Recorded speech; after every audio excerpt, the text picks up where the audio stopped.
So, as many of you guys may know, I am a voice actress, and I voiced in a video game called Apple Bag recently. Well, kind of recently. Last fall, a new update of Apple Bag dropped, and that included voice acting. And I was one of the VAs included in that update. I meant to play this last fall, but my life was just kind of hectic last fall.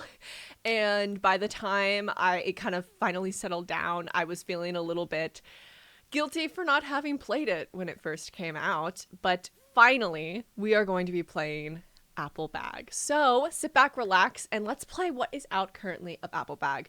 I believe it is a work in progress, like as in there's more and more updates being released as far as I understand. I believe it's the first 4 days that are available to play right now. It's free, by the way. I'll link it down in the description of this video.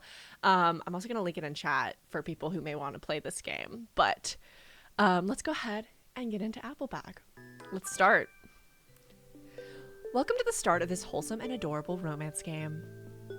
To start your whimsical adventure in the enchanted world of love, I will need some information on your character you'll be playing. What name will you give your character? Izzy. You choose the name Izzy, right? Yes. Wonderful. Now tell me, what gender would you like to choose for your character? This choice may impact the storyline, but won't stop you from dating anyone. Why is there no men option? Cis woman. Your character's a cis woman, right? Yes. Notes taken. Final question. Please choose your the pronouns for your character. She, her. You've chosen she, her. Yes. Quick player question. This game contains auditive whispering that can trigger or put some players in discomfort. Whispering. Would you like to be informed when a moment has voices hidden in the scene? I'm scared. I'm scared. I'm only say for a little bit. I just want to go into this game mostly blind. It'll keep the stream on. I'll keep the stream on though. 07. And I'm only going to be playing the Rowan because I think it's a choose your own ending game. No male, but still he, him pronouns. Exactly. I'm going to be playing specifically the Rowan storyline. So you can always play a storyline, like a new storyline, if you want to experience a new thing in this game. My bangs are bothering me. Bro. Hello, Pill the Bill. Hello, welcome in. Are he, him lesbians? Exactly. Okay, what kind of whisper are we talking? That's what I'm wondering. Because I'm a little scared now. Would you like to be informed when a moment has voices hidden in the scene? A notification will appear to confirm that the whisperings are from the game. I think I'm going to say yes because I am a scaredy cat. Okay, all it's going to do is let us know, hey, there's whispering happening in the game right now. Don't be scared that there's someone in your room. I'm home alone right now. That's probably for the best. Game whispers. In that case, you'll be notified when auditive whispers are played by this small pop-up on screen. Okay, fun. That's good. I'm done with my questions. Thank you. Now time for you to enjoy this joyful romance. Hopefully no one gets killed. Oh god. Am I gonna kill myself? Not like that! I mean my character. Am I gonna get my character in the game I voice acting killed? Is that an option? If I could have described my life, I would have said that I was putting all my attention on my job. Ooh, the music! Okay.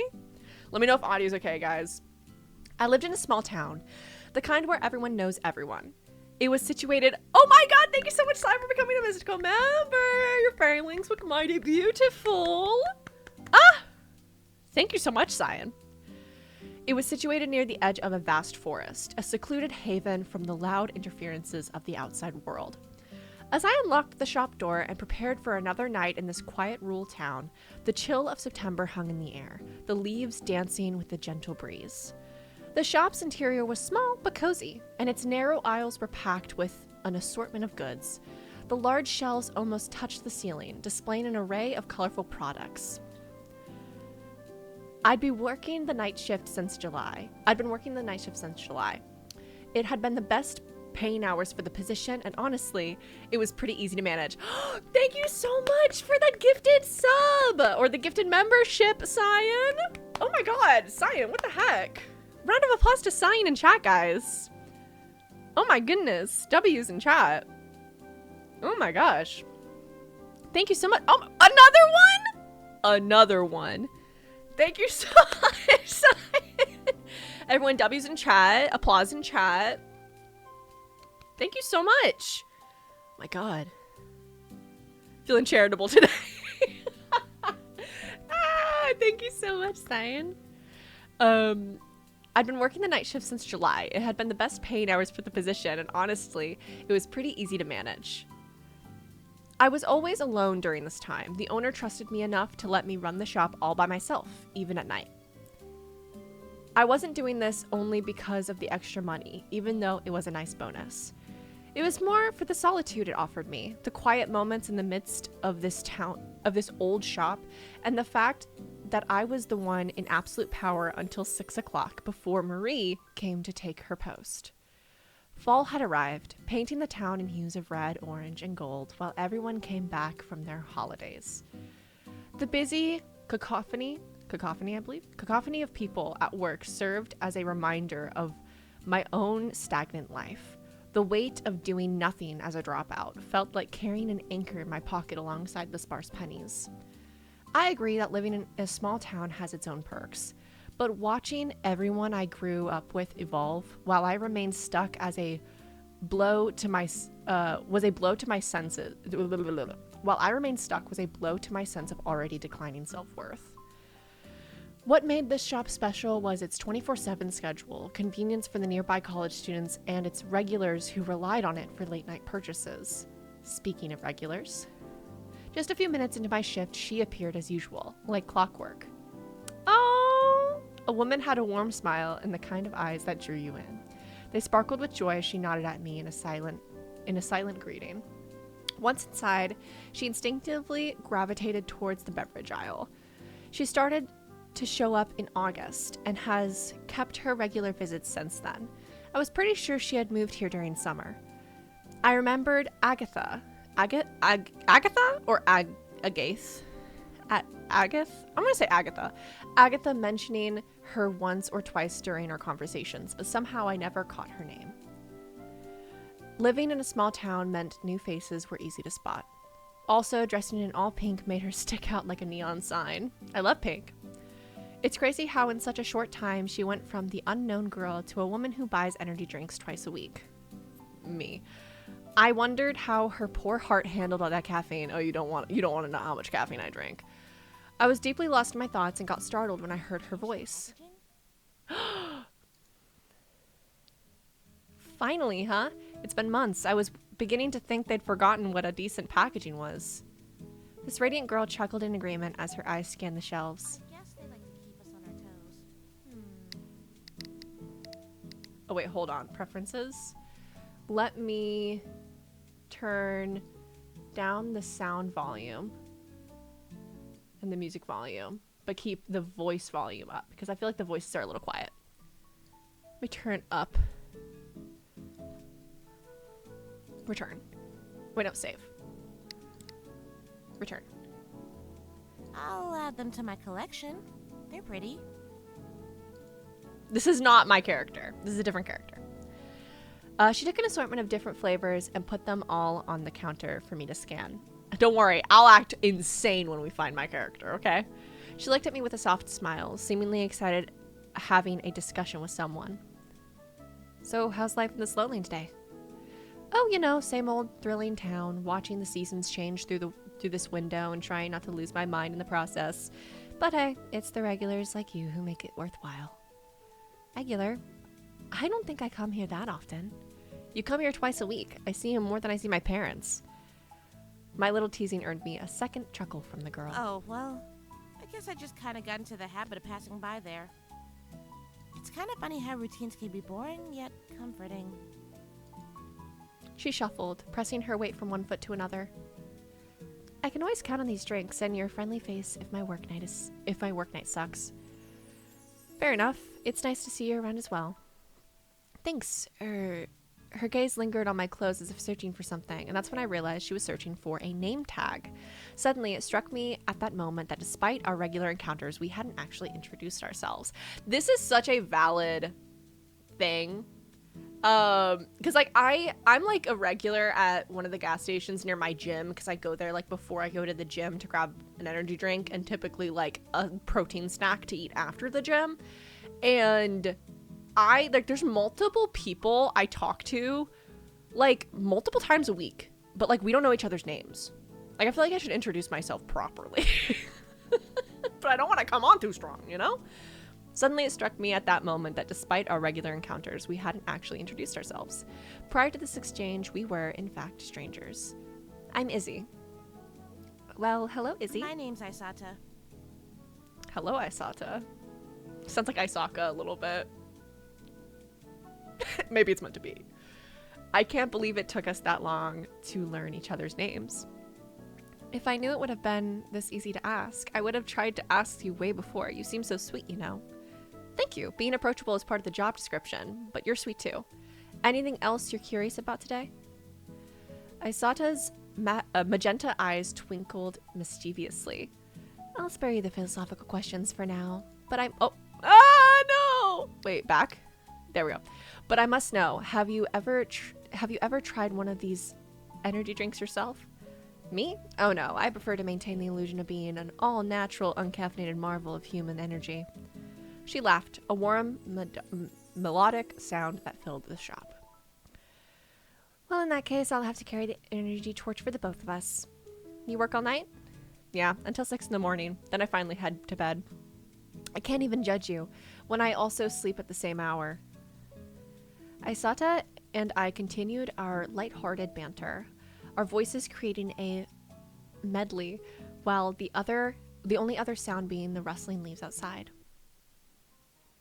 I heard the new history teacher has late night visitors as well. Who? Rats, this is the start of something bad, I'm telling you. Speaking of late night visitors, it's amazing how students from the nearby campus always seem to find their way here, don't they? Yeah, it's a solid 10-minute walk in the dark, and with these broken streetlights, I don't know what the town hall is waiting for. Everyone has been complaining about it. They should really change the lights before someone gets kidnapped or murdered on this road. That feels like it is, that feels like it's foreshadowing. That's a bit extreme, don't you think? Nuh-uh, creeps live here, and this road is like the perfect murder spot if you are alone. That's why I never take that path. Wise decision. You heard what happened to the florist's son last week. Yes, poor Henry. They really need to fix the potholes in the road as well. I complained about it months ago. The doorbell took my attention away from Isata, whose head mirrored mine as we both leaned on the counter. A group of students burst into the shop, bringing a whoosh of cold air inside. They were loud and energetic despite the late hour. The girls carried purses with papers and books, while the guys had that unmistakable post-study, disheveled hair of people who've fallen asleep mid-lesson. Here they are, the campus night owls, looking for their study fuel, or perhaps just to get drunk. My remarks earned me smirks from the students as they stopped by the first aisle. A girl with long strawberry blonde hair, I think I know who this is, broke away from the group to check out some of the snacks further in the back. The rest of them stayed in the front of the first aisle, next to the door, seemingly not impressed in looking around. Not interested in looking around. My bad. With my eyes fixated on the only actual client, I got caught off guard by what the rest of the group were suggesting. I mean, bent over like that? She was trying to get some freebies. Isata's discomfort was palpable as the students kept making inappropriate remarks. Gross. And that was when I understood that they were talking about her. Ew! Ew! Kill them! My Glock. She worked on putting the drinks in her bag to leave. One of the guys, with a not so subtle leer on his face, continued with his comments. You sure you need all that caffeine, sweetheart? I can keep you awake all night for free. Again. Kill him. I'm the murderer. I'm the murderer. I'm the murderer. I'm gonna murder their ass. Ew. Isata's cheeks went red with embarrassment as she avoided eye contact while in a rush to leave. Stop. Can't you see you're making her uncomfortable? Oh, wait, this is a girl. I guess she could have that voice. Stop. Can't you see that you're making her uncomfortable? She's clearly gay or some shit. Oh. Would explain the weird fit. What a waste of her to be a lesbian, right? I'm gonna get my Glock out. No. And just like that. And just like that. Kill them all. Anyways. Staying at the counter, Isata nervously held onto her bag tightly, not moving a muscle. Worried, I leaned over, quietly asking her if she needed me to intervene. Still frozen, she took a moment before shaking her head. Cause a scene.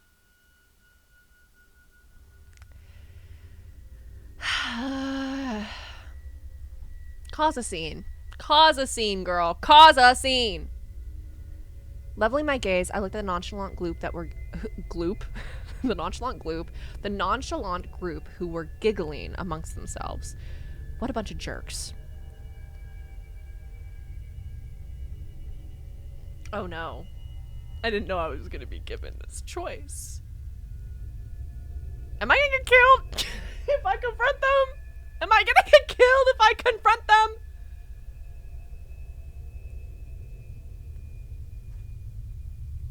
I'm going to confront them. Isata may wish to lay low, but I'm not okay with this. I was in charge of the shop, and there was no reason for her to be treated that way just because some jackasses decided to act up. Hey, that's enough, guys. You're being jerks. Shut up or get out. Aside from one of the girls who seemed surprised to hear me shout, the group looked unfazed and unapologetic. What? We're just talking. Talking a lot of shit, yeah. Let me be clear. You're in my shop, and your nasty comments only amuse you. You're making both me and my customer uncomfortable. Asata started to look at her feet, doing her best to avoid being noticed. Shit, maybe I should have focused on getting her out. I started this, so the least I could do is scare them a bit. Let's keep it respectful here, or I'm banning you off from the shop and making sure your comments are sent to your professors. I don't know your names, but I'll find them out. And be sure that once I do so, harassment complaints will be sent. Am I making myself clear? I moved from the counter, positioning myself between the group and Isata near the door. Bye. Bye, Isata. I think I made her upset, but like, I'm not trying to romance her. Like, I'm gonna stand up when something is wrong. I'm gonna make a scene, but also like, she should get out. She should leave. And like, you know, I'm now hopefully who the attention is on, and I got a Glock behind the counter. Anyways. Taking this opportunity, she left in a hurry. I turned my attention back to the students, making sure none of them tried to follow her. Good, good. No one follow her. I'll kill you, bitch. Once she was far enough, I went back behind the register. I'm gonna be a lot more like, when it comes to things that might revolve around my character, like I'm gonna be a lot more like unsure of what choice to make when it comes to things about my character, because I don't want to mess up possibly romancing my character, right? Right then, the only thing that kept me from slapping those loudmouth douchebags was possible legal repercussions. With nasty looks, they all begin talking lower, getting impatient to leave the place. Rowan! That's my character, that's my character, that's my character. Rowan, you done? No, you dicks, don't rush me. Bitch, get faster, it's late. Language. They seemed to only take my words as a mild annoyance because they went back to talking to each other with a condescending tone. Why am I friends with these fuckers? It's because it's been so long since I did the voice acting lines. Like, I read the script. I read, like, what I needed to know around my lines to have, like, the context. But I also knew I wanted to play this, so I didn't want, like, all the spoilers, you know?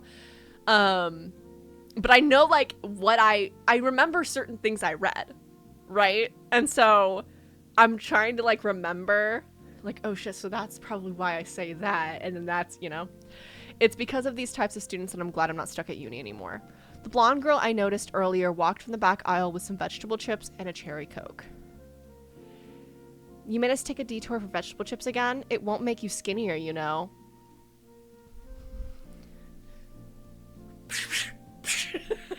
Get away from her! I'm hungry and already skinny, so shut the fuck up. That's me! After what just happened, hearing someone swear at them felt great. The blonde girl turned her attention to me. Her teal eyes were so cold that they were almost piercing through me. It took me a few seconds to realize her eyes were not just focused on me, but rather on the row of drinks on the shelf behind me.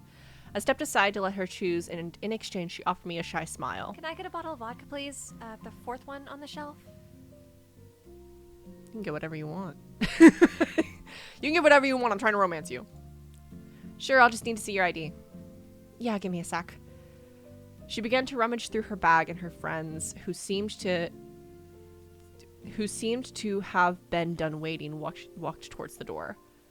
Hey, I'm paying. You guys can't wait for 5 seconds? Yeah, we'll just wait for you in the park. Be quick.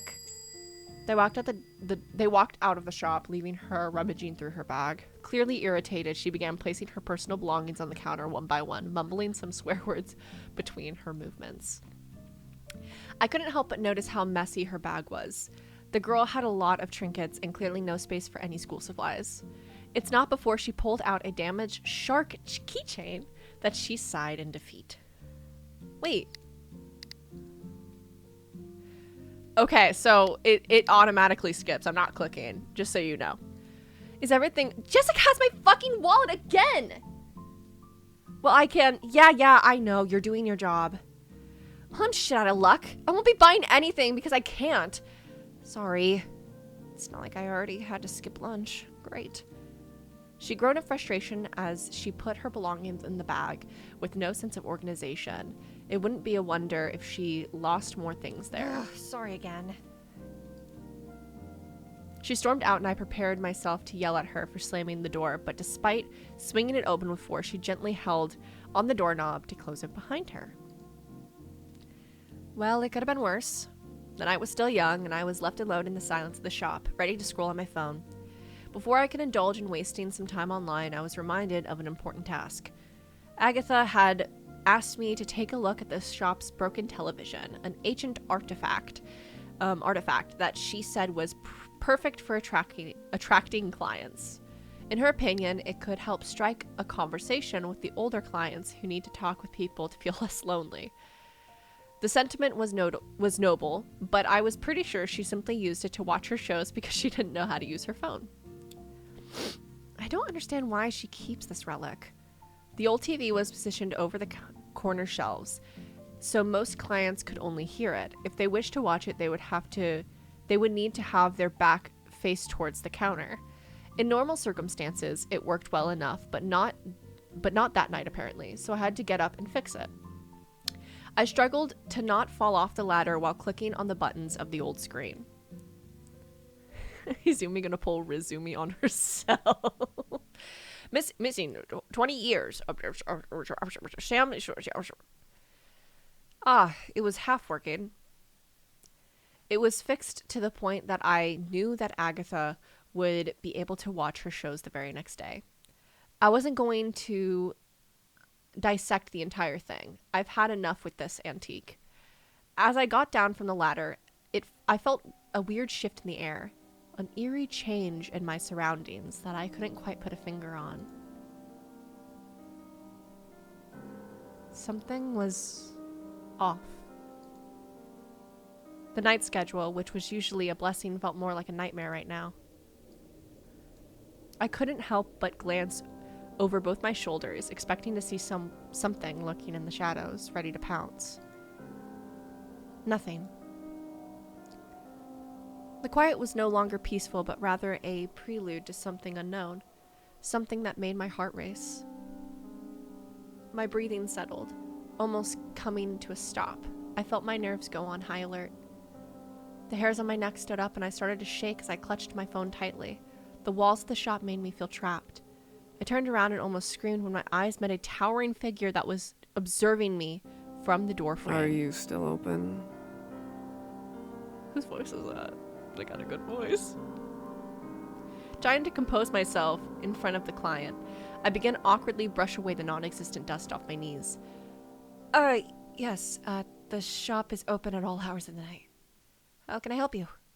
The strange person looked at me with tired eyes and the demeanor of a hyena that was unsure whether to feast on the prey in front of them or to let go.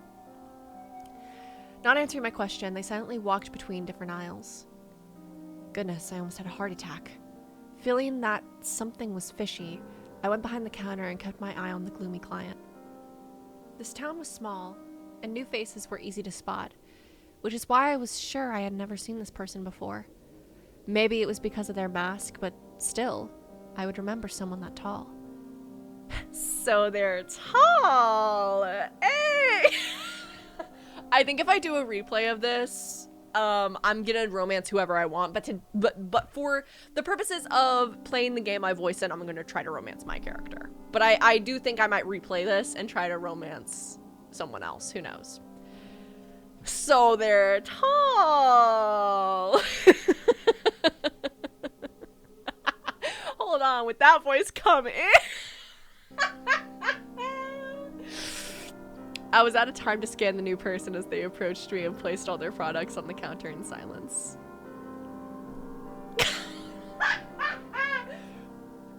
Having them watch me so intently felt like I was being judged. To ease up the tension, I tried to initiate small talk, but my voice came out strangely scared. So, how's the night? Day been so far?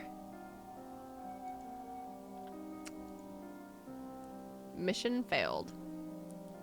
Gosh, if I hadn't heard them talk 5 minutes ago, I would have assumed they weren't able to.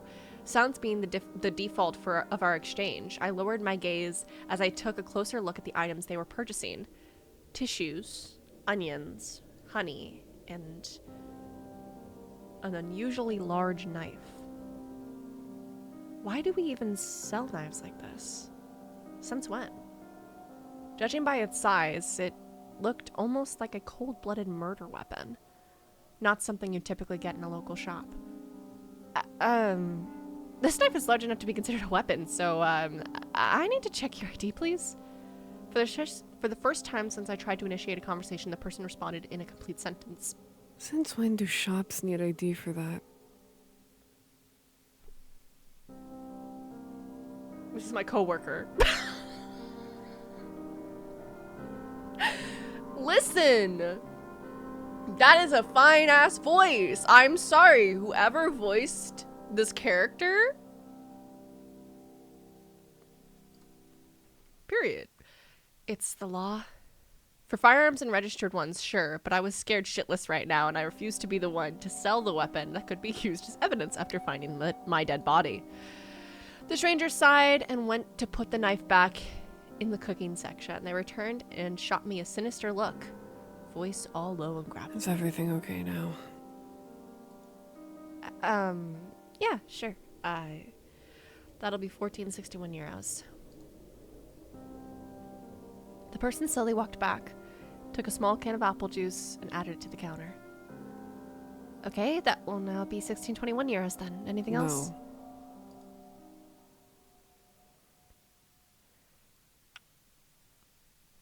They paid with coins, took their belongings, and headed straight towards the doors, almost running into someone rushing towards my desk. Can I charge my phone here, please? Sure, but, are you alright? Your makeup is a bit, She awkwardly turned back to fix her makeup, but it was obvious that she had been crying. Behind her, I saw the strangers standing outside as they opened their can. Well, at least I'm not getting murdered tonight. My phone died, and I just need to wait for a moment. I wordlessly pointed towards the outlet near my chair. She proceeded to plug her phone in, and I sat down quietly on the ground. And she sat down quietly. Yeah, and sat down quietly on the ground. Well, almost quietly. I could hear her stomach from where I stood and remembered her attempt to buy some chips earlier. Did you catch up with your friends? No. I saw her hesitate before she began to speak again. Those jackasses went to the park near the forest, not the one in town. I got lost on my way because my phone died. Couldn't wait 5 fucking seconds for me, I swear.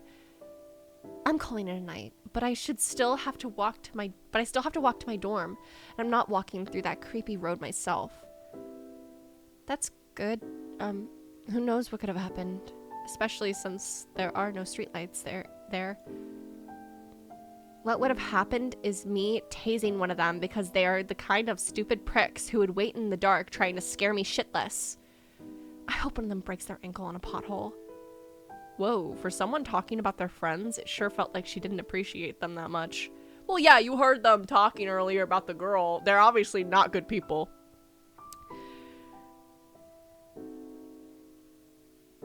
Take whatever you want. Just like you're not. Y'all are hilarious in chat.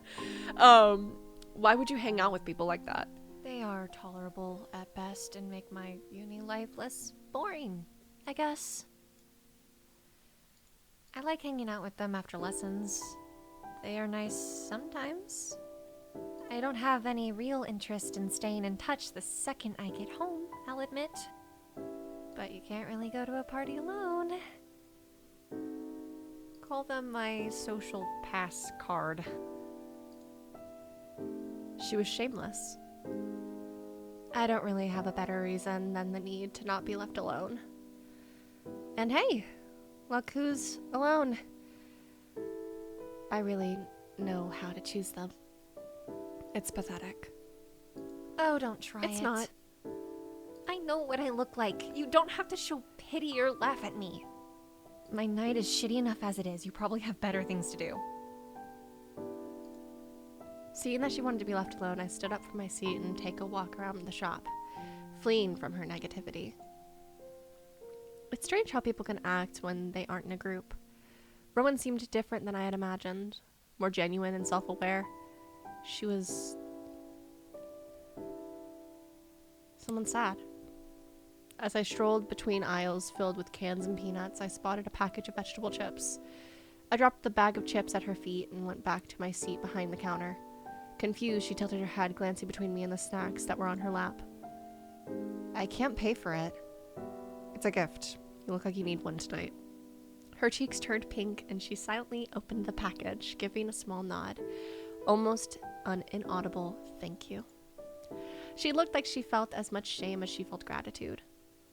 Minutes passed, and Rowan munched in silence, finishing the whole bag. My eyes wandered back to the strange customer who had still not moved from their spot in front of the shop entrance despite having finished their drink. Resting in front of a store wasn't a crime, but lingering there for over 40 minutes definitely didn't seem normal. Just when I was starting to freak out, a particular shiny presence pushed open the glass doors, lifting my spirits. Aisata returned to the shop with a sheepish smile on her face as she approached the counter. Hey, Izzy, sorry to bother you so late, but I seem to have lost my earphones. Oh, what color are they? Pink? I can help you look around. Thank you, you're a lifesaver. She traced her steps back to the drink aisle when I took a good look around the counter just in case something fell when we were talking. Getting on my knees, I scanned for any trace of pink, but instead caught an unusual shade of yellow hidden behind some boxes. What's that? It was one of Agatha's bags. I wasn't sure. I was sure of that. Even stranger was what it had inside. A dozen small yellow apples, too small to be harvested or be sustainable for eating. I could not fathom what use they would be to anyone. We did not sell these kinds of fruits, and by the look of them, they had probably been bought at the store. I stood up with the strange bag in my hands. Is it yours, Rowan? The blonde girl tilted her head towards me, eyeing the yellow bag with uncertainty. The apple bag. I know I've seen it somewhere before, but it's not mine. One of your friends, maybe? No, none of them would own that. It looks cheap. Okay, well, wait. How do you know my name? Oh, I simply caught it when your friends were being loud. Ah, they are loud. Sorry for the inconvenience. It's okay. Have I missed us hearing you in the game? No, this is my character. Not all lines are voiced, but a good majority are. Not majority, but a good handful are. So don't worry, you will still hear. Also, welcome in, Selena. Oh wait, hold on. Did I read that? She stared down at her phone, seemingly content with herself, and got up from the ground. Thank you again for the chips and for allowing me to stay here. Yeah, sure. Don't catch a cold on your way back. Or catch a creep. Sure. As soon as she stepped out, I noticed the stranger didn't even flinch when Rowan almost hit them with the door. That's enough. They were too creepy. I was going to ask them to leave. With my heart pounding and the eerie tension still clinging to the air, I couldn't take it any longer. They had been standing in front of the shop for the past hour, and their presence was sending shivers down my spine. Gathering courage, I cautiously approached the stranger outside, my footsteps barely making a sound. As I got closer, their still figure in the dimly lit street took an even more unsettling appearance. Hey, what are you doing here? No response. They remained still, their bangs covering half of their face. I edged closer, my fear mixed with frustration. Are you okay? Why have you been standing here for so long? As my hand reached out to touch their shoulder, a sudden realization washed over me. They were not standing, but they were slumped against the window's shop, their eyes closed and breath steady. The creepy customer was sleeping with a can in their hand. Relief and embarrassment flooded in simultaneously as I realized they had been asleep all along. I gently shook them, hoping they would wake up immediately. Their eyes fluttered open, and they looked down at me with a confused expression, still half asleep. What? They blinked a few times, grogginess slowly dissipating as they looked around to understand where they were. Oh, I must have dozed off. Sorry about that.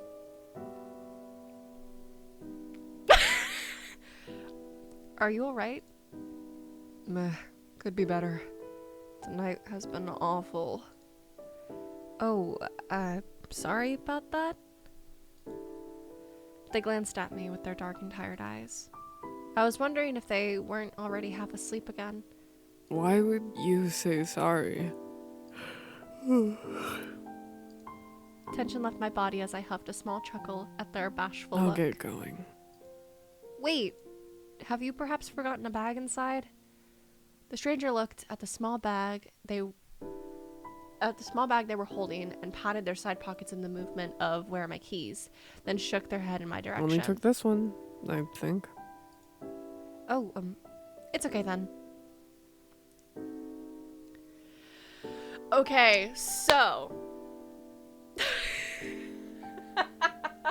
So, cause we are romancing Rowan this time, I'm going to choose everything that hopefully gears us towards more Rowan in the story and less of every other character. But I do kind of want to replay this in the future to romance different characters. So, for now, we're going to just head back inside. No, we have to do stuff for Rowan this time. Next time we can ask their name, okay? Well, I wish you a good night. Before I could even finish my question, they were already walking away. Once they reached the end of the street, they stopped in front of a house with a red door and busted window covered with cardboard. For an instant, I was wondering if they didn't accidentally take a wrong turn. That house seemed abandoned. My questions got answered when they took a key out of their pocket and proceeded to walk right into the house. So someone lived there. They were rude. It's a shame I didn't get their name. They were probably also new in town. It's weird that so many new faces appeared recently. We usually lose them when students move out. Noises from inside the shop brought me back to my obligations when I realized I'd been staring at an empty street for a while now. I was surprised to see Isato waiting in front of the counter. Goodness, I forgot you were here. Already forgotten your favorite client? Who said you were my favorite? Am I not? I chuckled. Seeing Isato again was refreshing. For some reason, her presence made me feel at ease. Did you find your earphones? Yep, and busted. Someone must have walked on them by accident. Ooh, sorry to hear about that. Don't be, because that means I'm buying a new pair from you. Ooh, business. She chuckled and I took the opportunity to ask her about the bag. By the way, is this bag yours? She took a glance at the yellow bag before shaking her head and paid for the earphones. Never seen it before. Well, I'll put it in lost and found and hope its owner comes back soon. I don't want to deal with rotten apples. Hopefully they will. Any hoozy. Dang, I got this bad habit from my boss. Habit?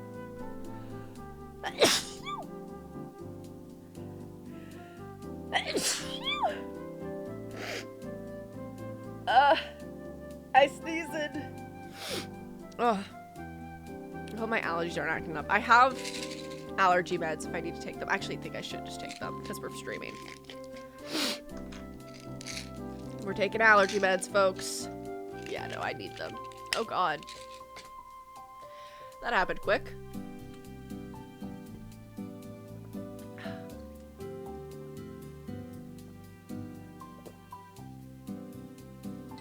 Thank you, everyone in chat.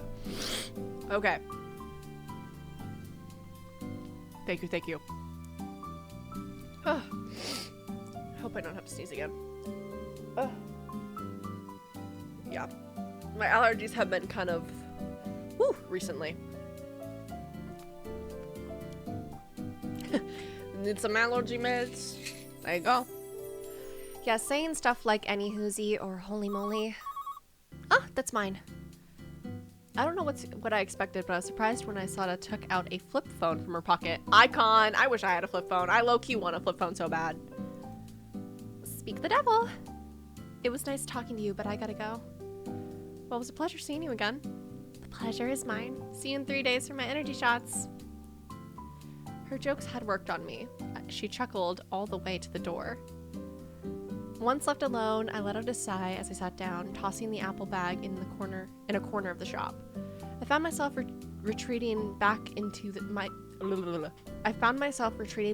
solitude of the shop, as the events of the night played over in my head like a haunting melody. Isata, Rowan, and that blue-haired, sleepy person, 3 strangers who had crossed my path, each leaving a mark on me in their own.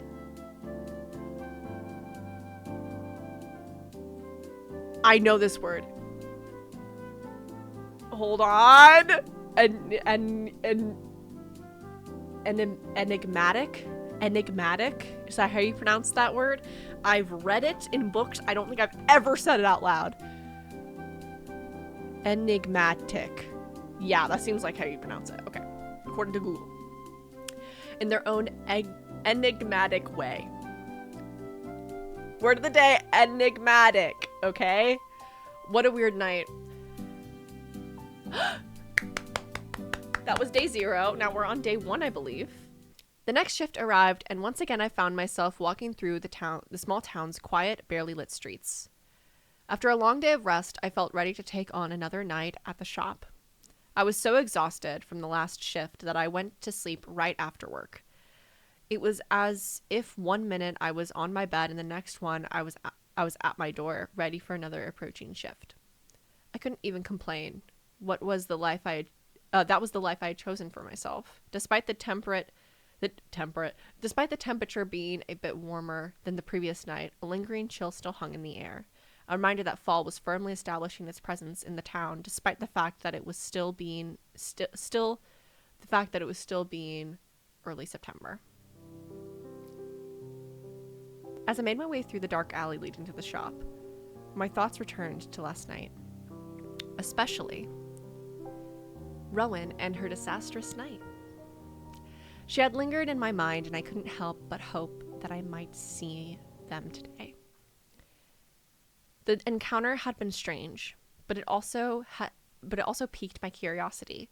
As I approached the shop, my footsteps slowed, standing under the dim glow of a street light as someone unexpected waiting in front of my shop. I kept my distance, unsure if the indiscernible figure could have been possibly dangerous, but the closer I got, the more features I began to recognize. Irina? I hope I'm pronouncing that right. She turned to face me, her expression being a mix of surprise and something else that I couldn't quite place. Hello. Oh, cute! Irina was a sweet girl known by everyone around here. She wasn't from the town. She lived in the eerie manor hidden in the forest outside of town. She's a vampire. She's a vampire. She's a vampire. She had a penchant for antiques and was often spotted at the library or garage sales, places that definitely suited her interesting style. She's adorable. Her dresses made her stand out as if she was a character from another time period, but hidden behind her fashion taste was a normal girl who old people liked to talk about. What are you doing here this hour? I'm really sorry for creeping here. I forgot about the 30-minute break. I wanted to pass by for a refund, but had some issues getting into town and arrived when the shop had already closed. Sorry again. Oh, it's fine. Just let me open up the place and I'll take care of it. She stepped aside, letting me access the door. I inserted the key into the door lock and unlocked it and flipped the sign from closed to open. Once inside, I wasted no time flipping on the lights, checking the counter and the aisles, but most importantly, checking if Agatha had left any notes. I stopped in front of the old TV and turned it on for some background noise. With the shop prepared, I turned back to Irina, who had yet to step inside. Is she a vampire? She has to be invited inside. What? Did I call that? I don't know. I promise I know so little about any other character in this game besides my own. You are invited to come inside, you know. Oh, sorry. As she excused herself once more, the chilling air that followed her inside gave me shivers. Gosh, I didn't realize it was that cold outside. Or she's a cold-blooded killer, Bella. Bella, she's a cold-blooded killer. This is the skin of a killer, Bella. Maybe, I don't know. She's a ghost? Wait, she could be. Though. I doubt it. I don't know if this game has supernatural elements. I know it's a horror game, as well as a romance. But I thought that just meant like a murder mystery. I didn't think we were going with supernatural, but maybe we are. But maybe we are, baby. I mean, that TV kind of felt supernatural.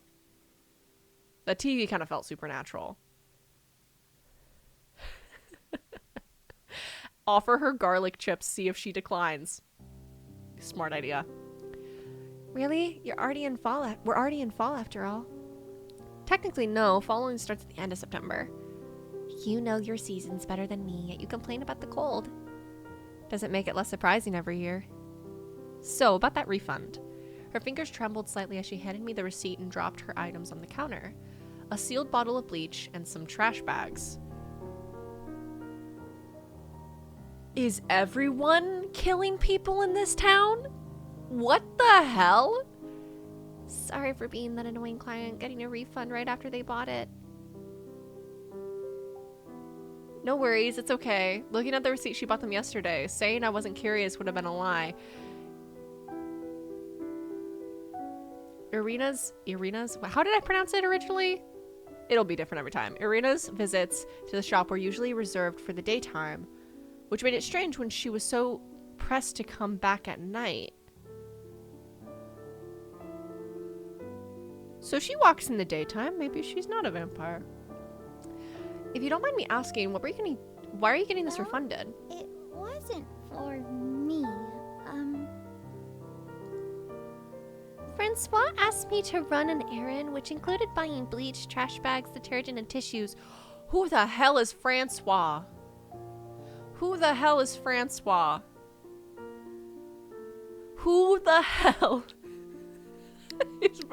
is Francois? And why does he need trash bags, bleach, detergent, and tissues? I mean, I guess bleach, detergent, trash bags, they could be normal purchases.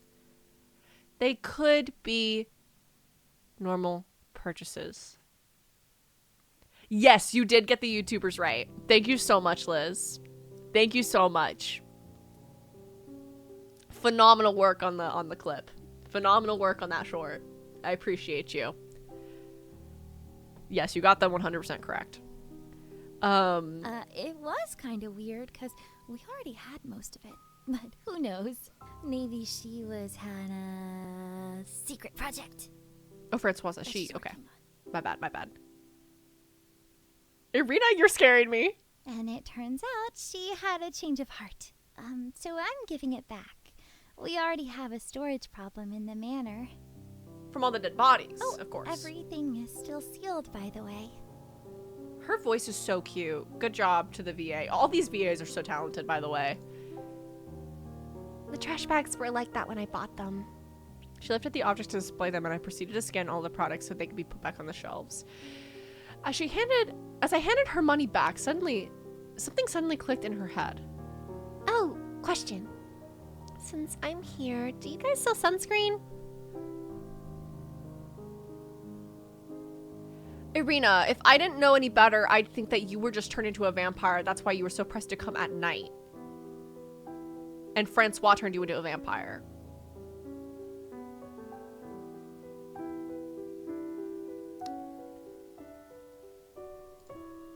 I chuckled at the strange request. Sunscreen? In Normandy? Isn't that quite a rare purchase? Especially around this time of year with the endless cloudy weather? Irina laughed softly, her eyes sparkling with amusement. True, but it's for my boyfriend. He has fair skin and we're planning a beach visit.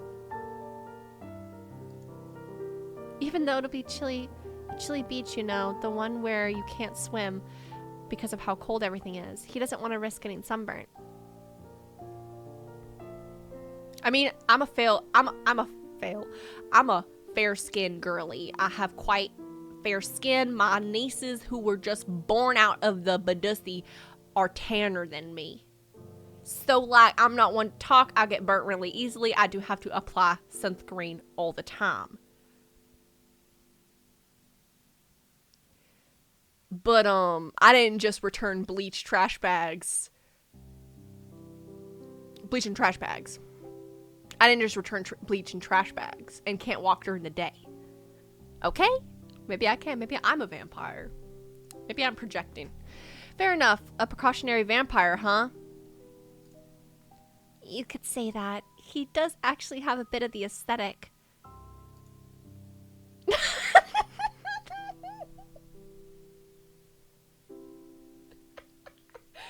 Not born out of the Badusi. Am I wrong? Never met him. I'm sorry. If my sister's watching this, I'm so sorry. So sorry.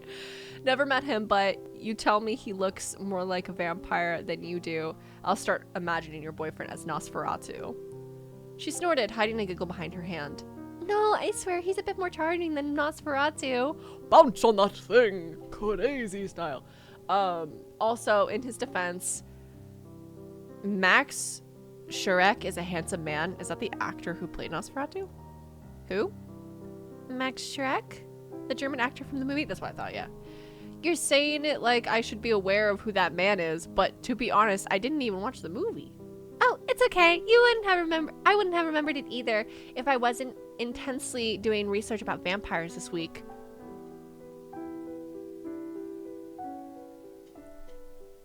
Irina?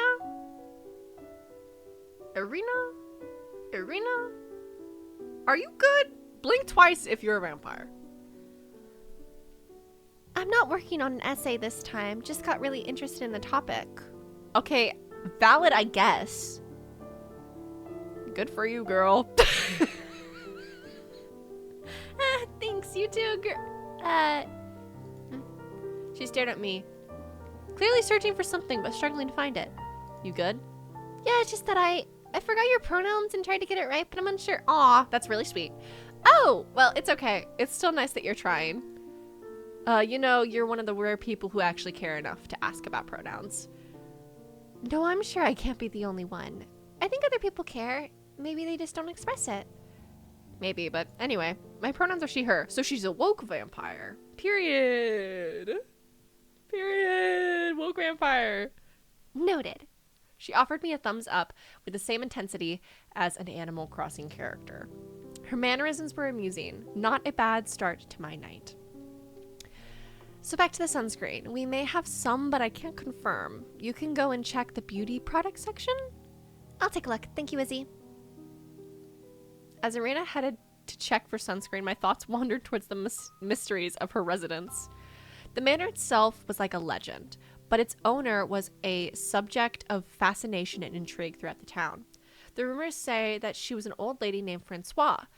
Her name was known to everyone, but only the eldest are said to have seen her face. Some spoke of her immense wealth, others painted her as a charismatic cult leader, while a few whispered that she was 80 years old but looked no older than 20.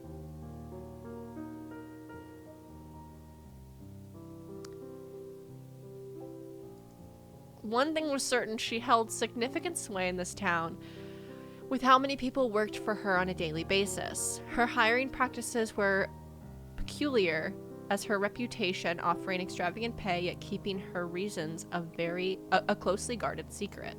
She claimed she collected rare antiques, others believed she hosted otherworldly soirees, and still, others whispered about her mysterious philanthropic endeavors.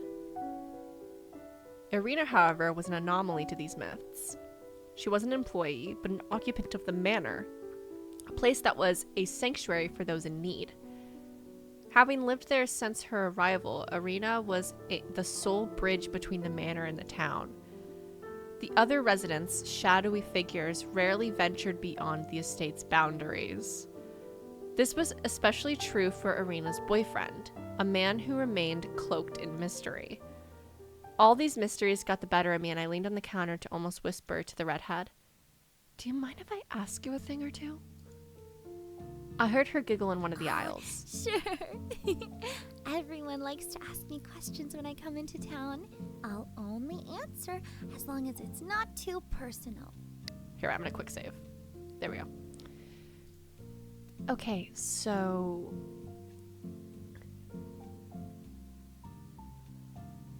Ooh. Why did you move to the manor? No, that might be too personal.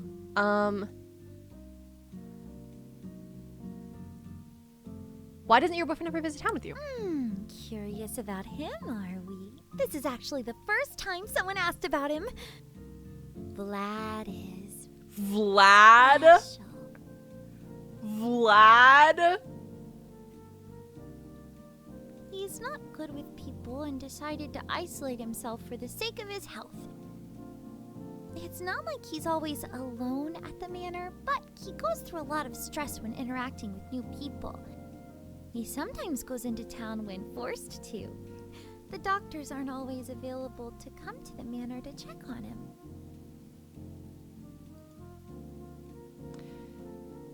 Is he seriously sick? Sort of, but he's doing good. Just think of him as very antisocial. Also, he's just taking his time recovering in peace. How old is Francois? Don't know. She always dodges that question whenever asked. I know for sure that she is older than me, so I just assume that she's in her 30s. I don't see her very often. Really? Funny, isn't it? Francois doesn't live in the manor, so we really rarely see her more than 2 weeks before she goes back traveling. How many of you live in the manor? Because that is something I never understood. You're the only one we see in town. How many of you actually live there? We have permanent residents like Vlad and me. We also have people who have rooms but are not always there. What is Garth and Zane's brother doing? That's funny. That's funny. Without counting the people who have a room but are often away for travels. We're 5, I think. Oh, that's not a lot for such a big Yeah. manor. But we enjoy the peace, you know? Oh, I found sunscreen, but I don't think you should sell them. I don't think you should sell them. Why? I think they're all leaking. What? I drove her at the beauty aisle to take a look. Oh my gosh, did you open any? Only the tip of this one. I didn't open the bottle itself. Well, thank you for telling me. I'll investigate further. It's alright. I'll look elsewhere for some sunscreen. Hope you guys won't lose too much money. Thank you, Irina. You're probably the only person who've asked to buy sunscreen in all the time I've worked here. I don't think they would have sold anyway. She gave me 2 thumbs up as encouragement, and as she walked away to leave, she suddenly stopped right in her tracks. I took a good moment to analyze the plastic bottles, all of which seemed to have large cut at their bottom. The cuts were almost the same size, making it hard to believe it wasn't an accident. Why sunscreen? Why not damage any other products that got the same damage? Sorry to ask, but can you turn up the volume for a second? Oh, I thought you already left. Looking up, I read the words at the bottom of the television screen. Possible kidnapping.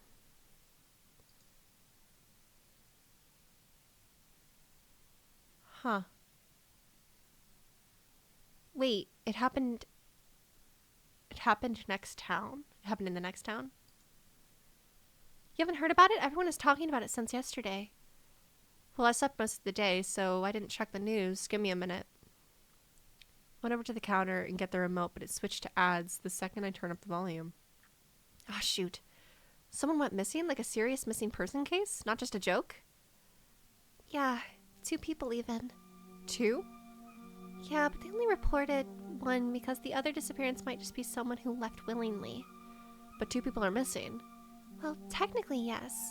One is a uni student and the other is the mayor's daughter, from what I've heard. The mayor made a statement that his daughter isn't a priority and all focus should be on Sam. Which sounds really shady if you want my opinion. You don't make a priority of one person if that happened to 2 people in your town. It could obviously be correlated. Also, there is wildlife in the forest nearby, so they could be at risk. Have people started searching? Not yet. Big searches are reserved for minors, I think. I'm not sure. Wait, wasn't Sam the girl working at the library during the summer? Well, not a girl, but they worked there, yeah. Wait, they're non-binary? Irina, how do you know all the queer people in town? Good gaydar. And again, I'm pretty sure... Okay. She is a woke vampire, and she's an ally, and I love her.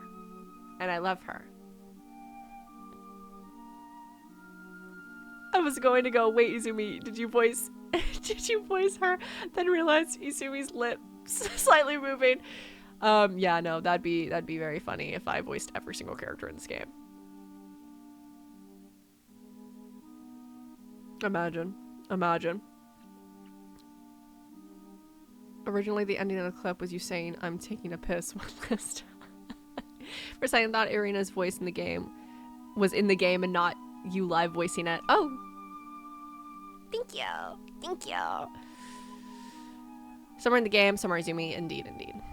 Me with my 100 SPF in the corner. Literally, you're the only person I've ever met that's paler than me. Literally. Yes, my character is blonde, named Rowan. I'm pretty sure there are more queer people living here than you think. Well, I grew up thinking... Okay, so my theory is that the missing person and the tall figure in the door might be the same person. The tall person that y'all were thirsting over that tried to buy a knife. I'm pretty sure they might be Sam, the missing person. Sammy, the missing person. Because they gave them to me. And they kind of had, like, similar piercings. Like, when I saw their photo on the TV, I kind of felt that way, but I could be wrong. Well, I grew up thinking I was the only one, so you can understand my surprise. Do you think their disappearance might be related to them being queer? Oh gosh, I hope not. That'd be a worst case scenario. I personally want to believe they're all right. I hope we all hope they are. How long has it been? Like 24 hours? For what we know, 2 days? 2 days? Wait, why are they broadcasting on TV if it's only been 2 days? Not that they shouldn't, but if no one is searching, that might mean people aren't that concerned. Concerned or not, the local news needs their TV stories, and this one is perfect. Sam is young and gullible.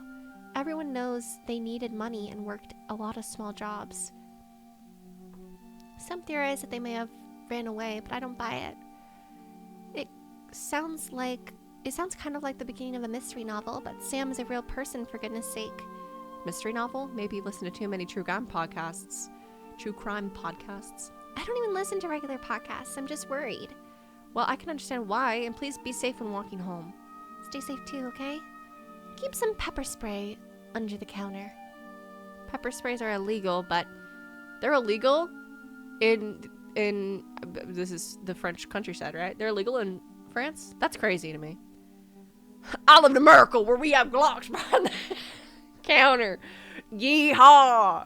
Yee freaking haw. I have, like, mace in my car. Just in case. In case of an emergency. In case I run into a vampire. In public, I have garlic mace. Imagine. And I'll see about keeping something on me. See you soon, Irina. It was nice talking with you. Same. Bye-bye. Waving shyly, Irina left the shop and let in the fresh air. Now that she left, I realized it was getting way too cold in the shop. I should ask Agatha if we could start to heat up the store more. Being left alone, I took some time to look at any recent local news on my phone. Most of what... Oh, I don't like the music. I don't like the music.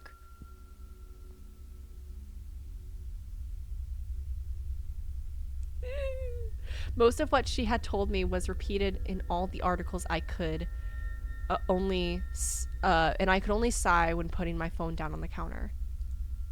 People were theorizing. I'll be honest, I began to make some of my own too. Maybe it had something to do with the stranger I saw yesterday. Maybe it had something to do with Francois. Maybe it had something to do with the strange apple bag.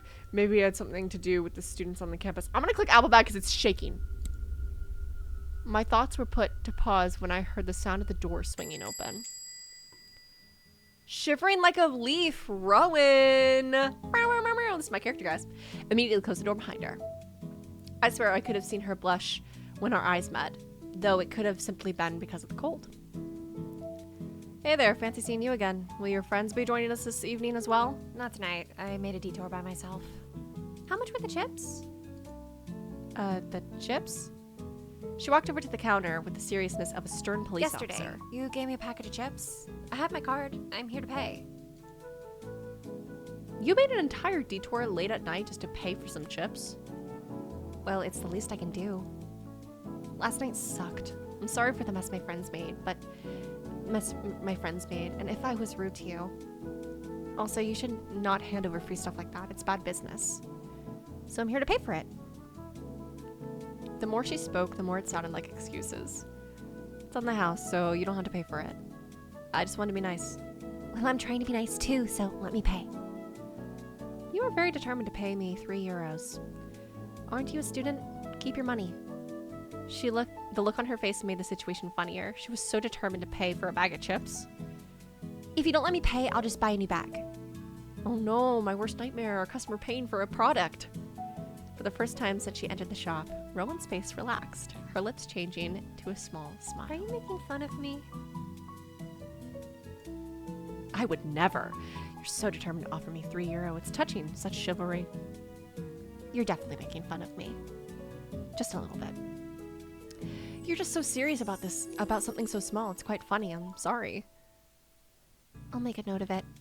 I'll never try to be nice again. A feigned concern, tilting my head with a hand on my chest dramatically. Did I upset you? No. Good. That was definitely not my intention. What's your name? Oh, so that was your true motive. She stared at me with a face that I could only describe as mildly irritated, vividly confused. What? You didn't come here for the chips. You wouldn't ask for my name. Well, yes, but now I'm starting to regret it. Regret it? Why? You're far more annoying than I imagined. Besides, I'm just trying to be polite after yesterday, but you're making it rather hard. What? To be nice? Exactly. Sorry to hear that, princess, but since you asked, charmed, my name is Izzy. I'm Rowan. Already knew that, but thanks. So, Rowan, now that you know my name, what would you like to know? Did you want to know if I snitched to your professors? That's exactly why I said you're hard to be nice to. Why is that the first thing you're assuming? You want the truth? Well, I thought you were cute. I did my makeup, walked 15 minutes in this shitty weather after the most boringest lesson of the whole semester. I got lost because this town is a hellhole of a place where they can't even hang the street signs correctly or repair broken street lights. I came here to pay for the chips, get your name, and maybe get your number at best. That's all. Want more details? Or are you still gonna make fun of me for my failed attempt at flirting? That was supposed to be flirting. I'm out. No, come back. You're not that bad at flirting. Well, I tried.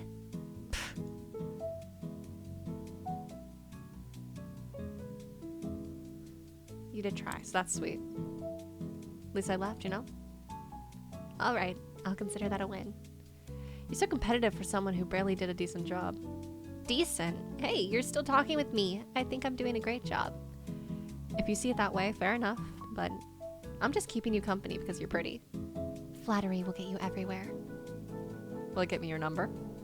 How dare you? That was too smooth. What else? You want me to let you know if I'm free this weekend? Because I am. Asking me out. See? You're already getting better at flirting. Sadly, I'm busy this weekend. Oh, well, still interested in my number? Yes, please. Smiling, she took a crumpled piece of paper from her bag, this time not making a mess on my counter. She quickly wrote her number and slid it over to me. Tell me when you're free, and I'll pay you back your €3. You really don't want... This is me. Well, they're both me, but You really don't want to let that go? Nope. seemingly proud of herself, she asked for my number in return, and I quickly wrote it down on the piece of paper she gave me. She happily took it and waved me off, leaving with a pleased expression. Rowan was cute. Her honesty was amusing and had a charm that had me smiling for the rest of my shift. Let me quick save. Thinking it was maybe too late to send a message, I decided to fold up the paper to put it in my pocket when I realized there was something on the back of it. It was a list written in glittery blue ink. It could have stopped there, but it was just a plan written in a sparkly color. However, something caught my attention. September 5th, give all the paperworks for the dorm switch. September 6th, call Dad. September 6th, visit Sammy before their shift. Sammy, wasn't that Sam's full name? Rowan saw the missing student before they disappeared. That was strange. In all the reports I read, the last person to have seen Sam was their mom in the afternoon. If there was indeed a link between Sam and her, could it possibly be that she didn't report her visit to the authorities? Something didn't feel right. And seeing who she hung out with, perhaps Rowan was in fact not a good person. Ooh, day 2.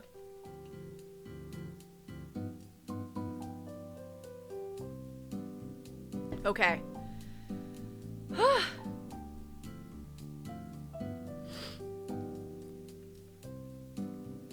Yeah, no, only some of the lines are voiced. Okay, I'm gonna save here. I'm actually gonna manually save. Day 2. Okay. We're gonna wrap up this stream. We've already been streaming for longer than normal.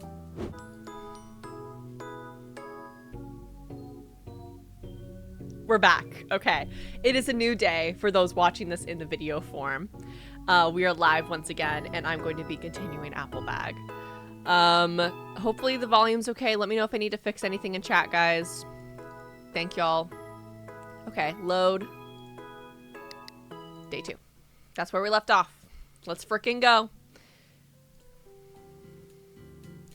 The weekend passed in a blur. It slipped away before I'd even noticed. All of a sudden, I was back in the store, watching the clock tick slower than usual.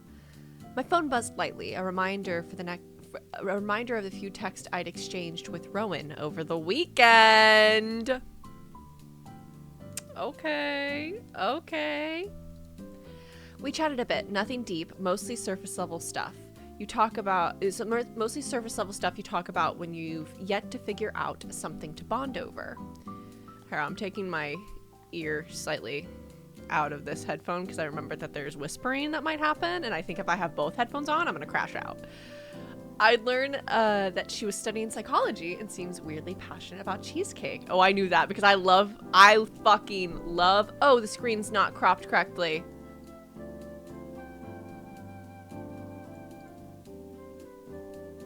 Thank you, Liz.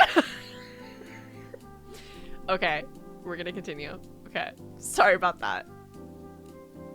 Anyways, I remembered that from auditioning. Or like learning more about the character when I got the character, that they were studying psychology and they loved cheesecake. 'Cause I love cheesecake. I love cheesecake. And psychology was one of the things that I actually was really tempted to go to school for. So I thought that was fun. Rowan had a way of texting that kept everything light, like she was only half invested. It was dry. Still, I found myself checking my phone, wondering if she had texted back. Okay, hold on, sorry. I'm situating my microphone so you guys can hear me better. I really like talking to her, even if it was just surface level. I was lost in thought, half smiling at my phone, when an unmistakably familiar voice pulled me back to reality. Are you ignoring me or something? Ooh, new character. I glanced up, blinking as I registered that Elise was sitting in front of me. She had that frown over her smile, as if just existing in my presence was both annoying and amusing. No, I am not Elise. She leaned back, crossed her arms, and glanced around the store from behind the register as though already bored. That was a record. It only took her 6 minutes before she tried to get my attention. I stifled the urge to sigh. Elise wasn't exactly a close friend, but in a town this small, you couldn't really be picky with what company you had. Like me, she didn't have... My throat did a weird thing because I just ate lunch. Like me, she didn't have many friends or even acquaintances, and whenever she wanted to complain, she'd show up the moment I started my shift. What are you even doing behind the register? I was tired, so I took the chair. Well, it's a store. You're not really supposed to do that. Are you gonna sit there, or are you actually here to buy something? She raised an eyebrow and pretended to be offended. What? Can't a girl hang out with her favorite store clerk? I scoffed. Favorite was definitely pushing it. Hold on. Do we have our audio the way we like it? Yes. Okay, good.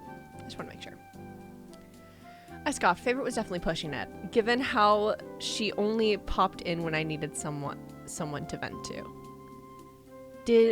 When she needed someone to vent to, I think is maybe what it said. That's crazy, Liz. You've been a fan from the beginning. God damn.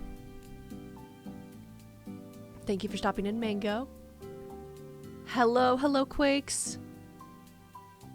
Who the hell is Elise? We're finding out. Did someone piss you off at work or something? No, not this time. But I do have to update you on work drama. As much as Elise got under my skin, part of me enjoyed these little glimpses into the mess that was her life. It wasn't like there was much else to do on a quiet Monday night. I dragged a cardboard box over and settled it into a makeshift seat. The feeling of my phone in my back pocket bothered me, so I took it out and put it on the counter. All right, go on. So what's got you so worked up? Elise leaned in, and her eyes flashed with that mix of excitement and dread typical in a gossipy person. My ex is back in town. Just for a few days. The room was silent as I put two and two together. Aurora? Is that how you pronounce that? Aurora? She rolled her eyes dramatically. You act like I have more than one ex. Of course it's Aurora. Aurora, okay. Aurora? The moment she said that, I couldn't help letting a grimace cross my face. Elise picked up on it instantly. Her expression tightened into a scowl. Oh, don't make that face. I haven't gotten to the good part. There's a good part? To be honest, I don't need the whole story to tell you this. Elise, you really, really shouldn't try to talk to Aurora while she's here. Elise frowned and put her arms in front of her defensively. Wow, so you're not even gonna pretend to be on my side here? It's not about sides, but you know how things went down? You seriously think she would want to talk to you after, well, everything? I don't think it's Agatha. I feel like it's Agath or Agath or something like that. But I'm going to say Agatha because that's how I've already been pronouncing it. Even Agatha got mad at you for what you did. She shook her head, lips pursed tightly. Look, it's not like I meant to hurt her. I was just figuring things out. Is that such a crime? I raised an eyebrow. Elise, you dated one of the only lesbians in town because you wanted to see if you could be gay too. Ooh, that's not good. You made your whole personality about being in love with her. Then when you decided that you were in fact straight, you broke up with her over the phone? Why are we talking to her again? No warning, no conversation, just done. Elise shifted around uncomfortably. Her gaze darted away, but I could tell my words had hit a nerve. Still, she stayed defensive. I didn't know what I wanted, okay? It's not like I could have figured that out on my own. I shook my head and sighed. I get that. But Aurora, she deserved better than being treated like some kind of experiment. It was cruel. If you're gonna experiment, you need to be very, very, very, very communicative with the person. And you need to make it very, very clear that that is what you're in the relationship for. If you can even call it that. Like, friends with benefits, really, at the end of the day, is what that would be. You know? You need to make it very clear that, like, I don't know my sexuality and I'm trying to figure that out through this. You can't pretend to be in love with someone and then... You can't pretend to be in love with someone and letting my own past experiences get in my head. You can't pretend to be in love with someone and then just drop them when you realize you're not gay.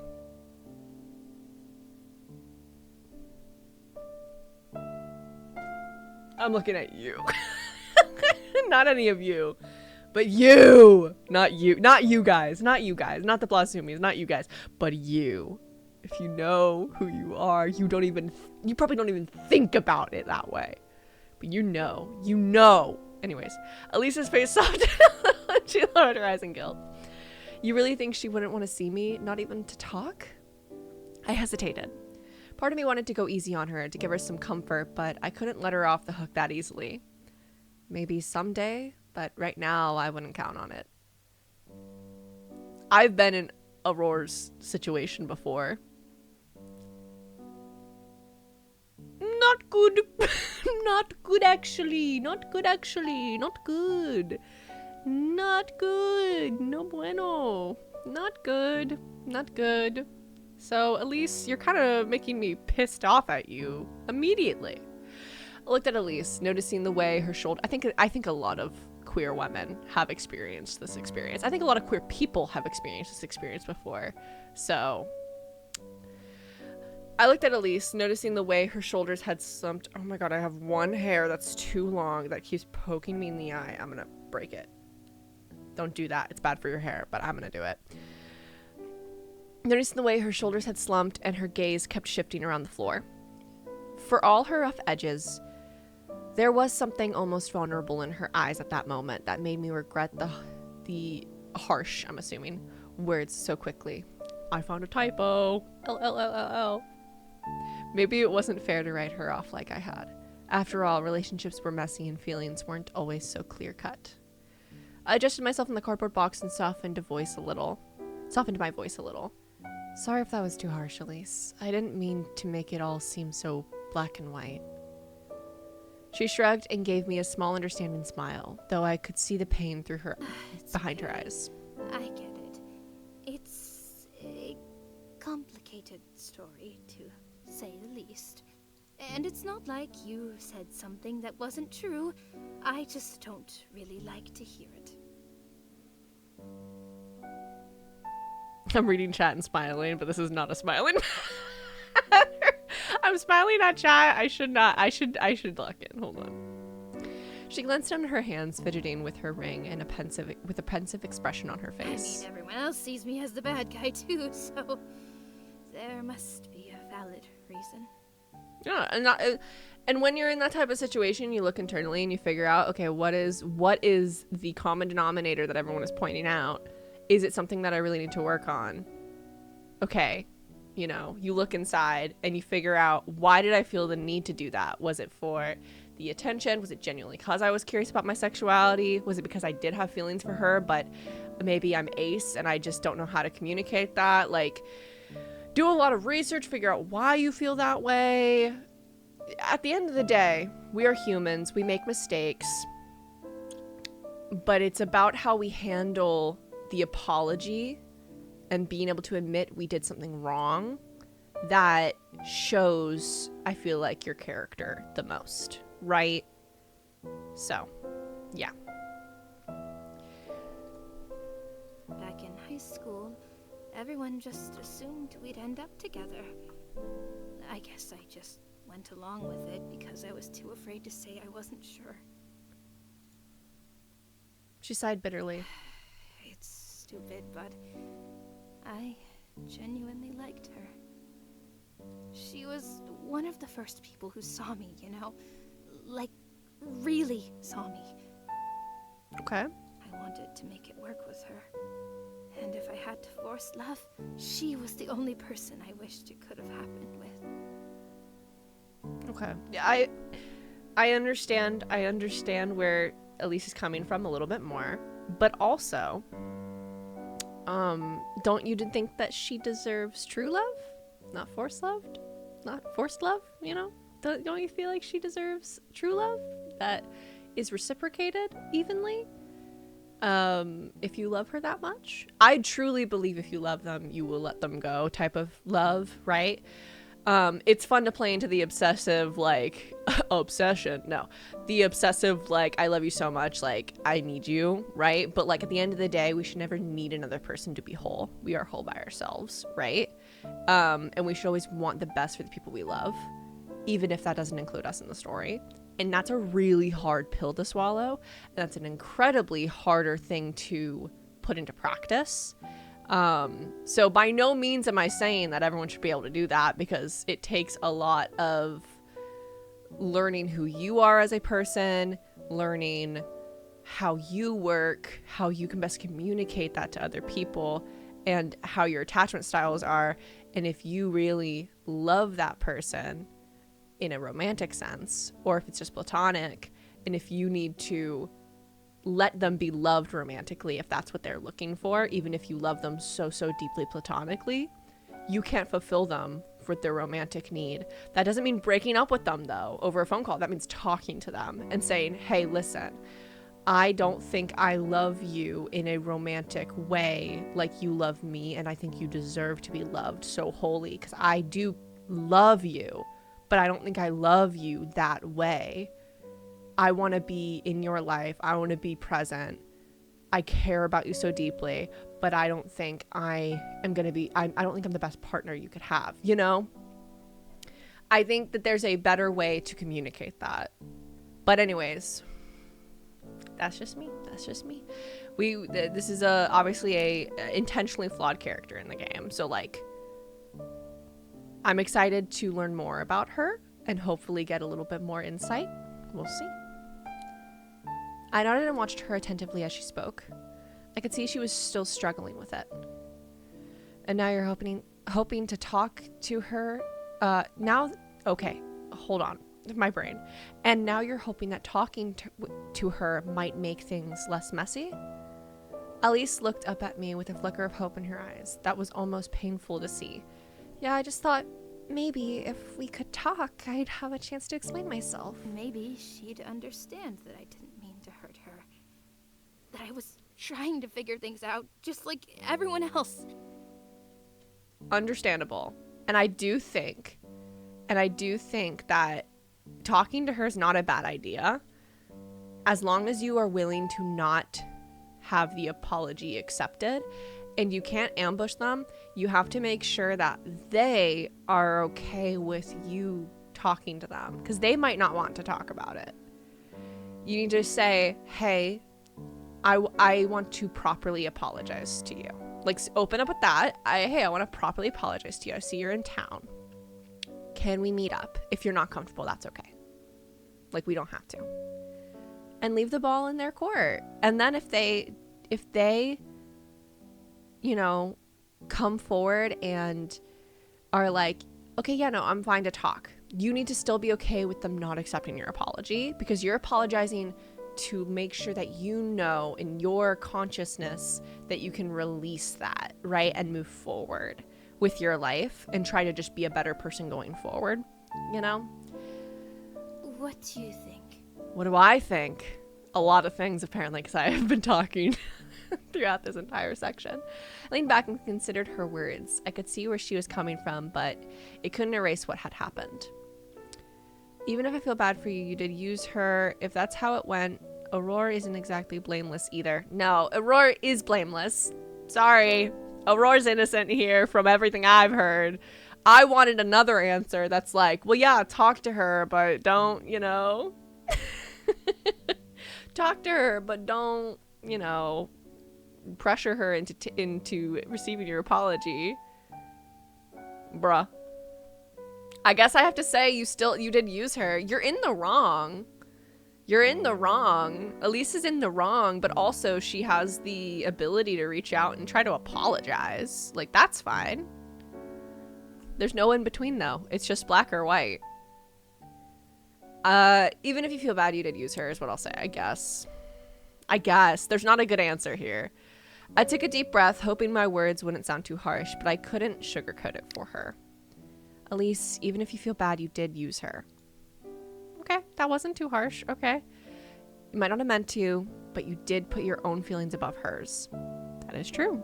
You wanted to figure things out. Sure, I understand that.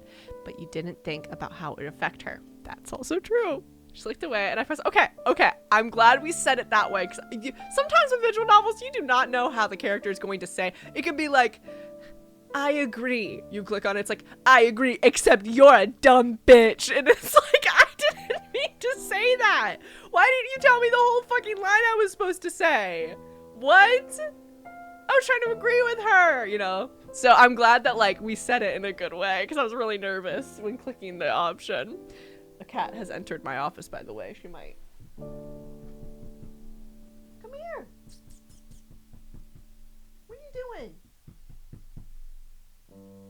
What are you doing? Come here.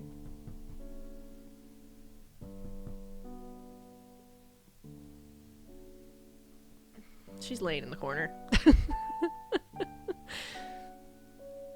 She looked away, but I pressed on because I felt she needed to hear it. Now you're doing it again, putting your feelings first and expecting her to give you closure. It's once again putting your feelings above hers. Just because you feel guilty doesn't mean you're owed anything. Her face softened as she stared at her hands, still twisting her ring nervously. I guess you're right. It's just hard, you know? That was a little harsh at the end. I wouldn't have said that last bit. I would have said if you want to reach out to her, you have to do it on her terms and, like, accommodate to her and put her feelings first in the situation. You don't have to, like, she doesn't have to receive your apology, but you can offer it. You know? There is an in-between here, but I'm not going to get into that. I already did get into that. Okay. Sitting with all of this, knowing I hurt her and that there's nothing I can do to make it right. Ooh, that's a good detail there, Liz. The ring might have been given to her by Aurora. Yeah, I get that, but sometimes you just have to live with it. You do have to process it. You can't just live with it. You have to process it and try to be a better person in order to move on. And you also have to, like I said, offer an apology for your sake. That does not mean they have to accept it, right? I've been watching a lot of Peter Mon recently. Very wise man. Very, very wise man. Love Peter Mon. I'm a Peter Monster. What can I say? Blue heart. So he talks about, because he's sober, and he talks about, like, his sobriety journey and how, like, you have to do, like, emotional sobriety to be able to do full sobriety. It's a whole thing. I don't know that much about it. I'm young and have no experience in that personally. But from what he said, it was really, really cool to hear about because it's something that people aren't very vulnerable about typically. And at least in my life, I haven't experienced that. And I think that it's just really beautiful to learn about it. You have more empathy for people through learning about it. And him talking about, like, you can't just quit substances without doing the inner work. Right? Because then you're going to be anyone who you wronged, any things that you haven't gotten through are going to make you want to go back. And so you have to, like, you need to do the inner work, right? You need to do that with anything, right? But he said to, like, you can offer an apology, but they do not have to take your apology because you're apologizing for your own mental sake, they don't have to take your apology for their own mental sake. You are not owed forgiveness, but you can apologize to make yourself not ruminate on it anymore. But you are not owed forgiveness. And I think that's just so... I think psychology is so cool. I think that like the way you navigate mental health as someone who struggles with mental health, and the way that you continue forward after making mistakes, I think is just incredibly cool to talk about, because it makes it where you're better prepared for the future if you need that. You're getting a tool in your tool belt, right? Anyways, so that's why I'm like so passionate about this right now. I've just recently thought about this. Anyways, you just have to live with it, yeah. People you hurt don't have to hold your hand just because you feel remorse. Again, I wouldn't have said it that rough, that harsh, I'm not gonna lie. She gave me a small, sad nod showing that she had accepted it. The store felt quieter, maybe because we finally took a break to breathe. Elise leaned back, a mischievous smirk spreading across her face as she stared at me with an intensity that made me wary. She was clearly looking to shift the conversation onto some safer, less personal ground. Okay. Enough about me and my disastrous love life. Let's talk about you. Ooh. Anyone caught your eye lately? I scoffed and rolled my eyes dramatically. Oh, absolutely. My life's a romantic whirlwind, can't you tell? I mean, who doesn't swoon at the sight of those shelves? I gestured around at the dusty, cluttered aisles of the store, but Elise wasn't letting me off the hook that easily. She uncrossed her arms, raising an eyebrow as if daring me to keep playing coy. Very funny. But come on, you're dodging the question. Someone's got your attention, haven't they? Or are you trying to tell me none of the newcomers have sparked your interest? No dodging. Trust me, Elise, I'd rather sit through a play-by-play of your dating disasters than dive into my own. She interrupted me, by the way. I wasn't able to read that full thing. She tilted her head, eyes narrowing, clearly not convinced. That's a suspicious answer. I opened my mouth to protest, but just then my phone, still sitting on the counter, buzzed loudly. The screen lit up with a series of notifications. Hello, Selena. Welcome in. Like a cat, Elise's gaze shot to it immediately. Her eyes practically gleamed before I could grab it. She snatched it up, her elbow keeping her at distance. Let's see. Unknown number. Wait a minute. Someone's using hearts in their message with you. She turned the phone towards me, her grin widened as she waggled it teasingly in my face. I snatched it from her and felt my face heat up as I glanced at the message on the screen.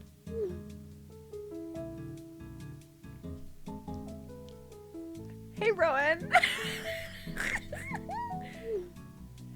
Hey, it's Rowan. Changed my number so you can text me on this one. Hope your shift is going well. It was kind of her to send me her new number. So, you do have a love life. I hope that's actually her, because this is a horror game. I'm like suspicious of everything. Shush, Elise, give me that back. No. You're not getting away that easily. Despite her words, she handed back my phone with an awfully devilish grin. So, who's this mystery texter who's clearly interested enough to send you they a said their barrage name was of heart Rowan. If emojis? you would have read it, you would have Is he known. cute? Is he cute? Is he cute? She nudged me with her elbow. Eyes twinkled with anticipation, clearly enjoying the chance to turn the tables. I won't share more than that. Consider yourself lucky that you even got a glimpse. She patted and crossed her arms, letting out a dramatic sigh. Oh, come on. I thought we were bonding here. Can't a girl get a little vicarious romance? I laughed and shook my head. Maybe someday, but I don't think this would even count as romance material. Just then, my phone buzzed again and another message popped up. Elise leaned on the counter to read over my shoulder with a smirk.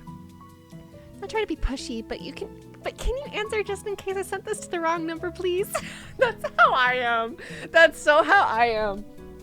It's the tism in it. It's the tism. I'm like, I need to know. I need to know. I need to know. I need to know. I'm not gonna be able to think until I know.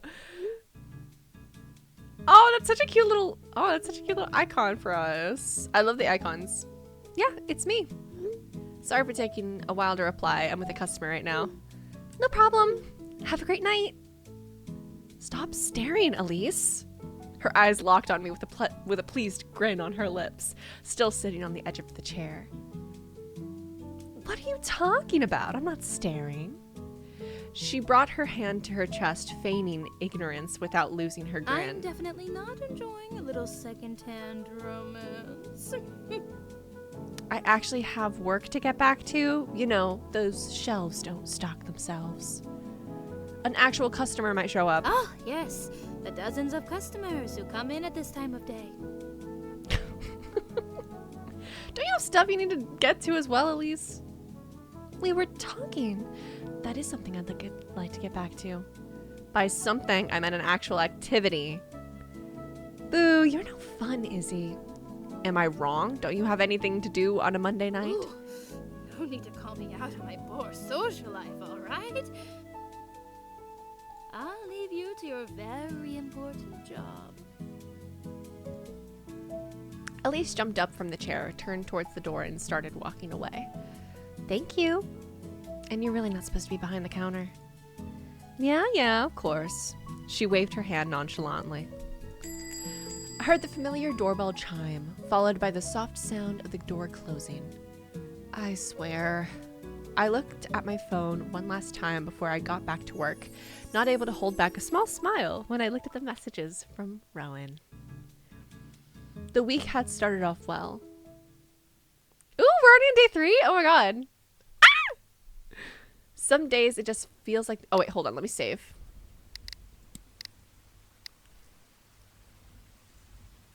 Some days it just feels like the universe is against you. Cold weather with rain that felt like it was whipping my face. Car drivers that decided to race next to you. You'd think that they would be a little bit more conscientious to not splatter pedestrians while driving by them. Maybe they hadn't considered that there would have been anyone walking on that sidewalk at that time of day, but still. As if I wasn't wet enough, I stepped in a puddle while trying to avoid another one. I had forgotten to bring my umbrella, though that would not have stopped me from getting splattered both from stepping in that puddle and the car drenching me. What a great day. There was a small hope inside of me that Agatha would have warmed up the store after my requests, but I had to resolve to dry clean myself with paper towels. The sound of rain against the store windows was usually cozy, but that day it really just pissed me off. It's just one of those days. Setting up the shop got my mind away from my wetness. That's a disgusting sentence. At least a bit. But I don't like the word wetness, but I began thinking about something more irritating. How Rowan had suddenly ghosted me. We had been texting each other quite a lot, so to suddenly not get any answers felt like a stab to the heart. Even though we both seemed to like each other at least a little, even though we were mostly exchanging pleasantries, even though we seemed to both like each other at least a little. She had answered for my number and seemed interested. She had asked for my number and seemed interested, but maybe I got it wrong? After what I saw, I'm a little nervous. I hope Rowan's okay. After what I saw on the back of the note with her number she gave me last time, it also felt a little suspicious to get ghosted. Was there something going on with Rowan that I should be wary of? The sound of the doorbell pulled me back to the real world, as if the day couldn't get any worse. In came the group of students that I had seen Rowan with before. I greeted them with my best customer service smile and scanned through the group. She wasn't with them that time. Was she avoiding me physically as well? I glanced at them one more time, just in case I had missed her. That was when I spotted a new face. Last one into the shop was a blonde girl wearing a dark red sweater and some ripped jeans.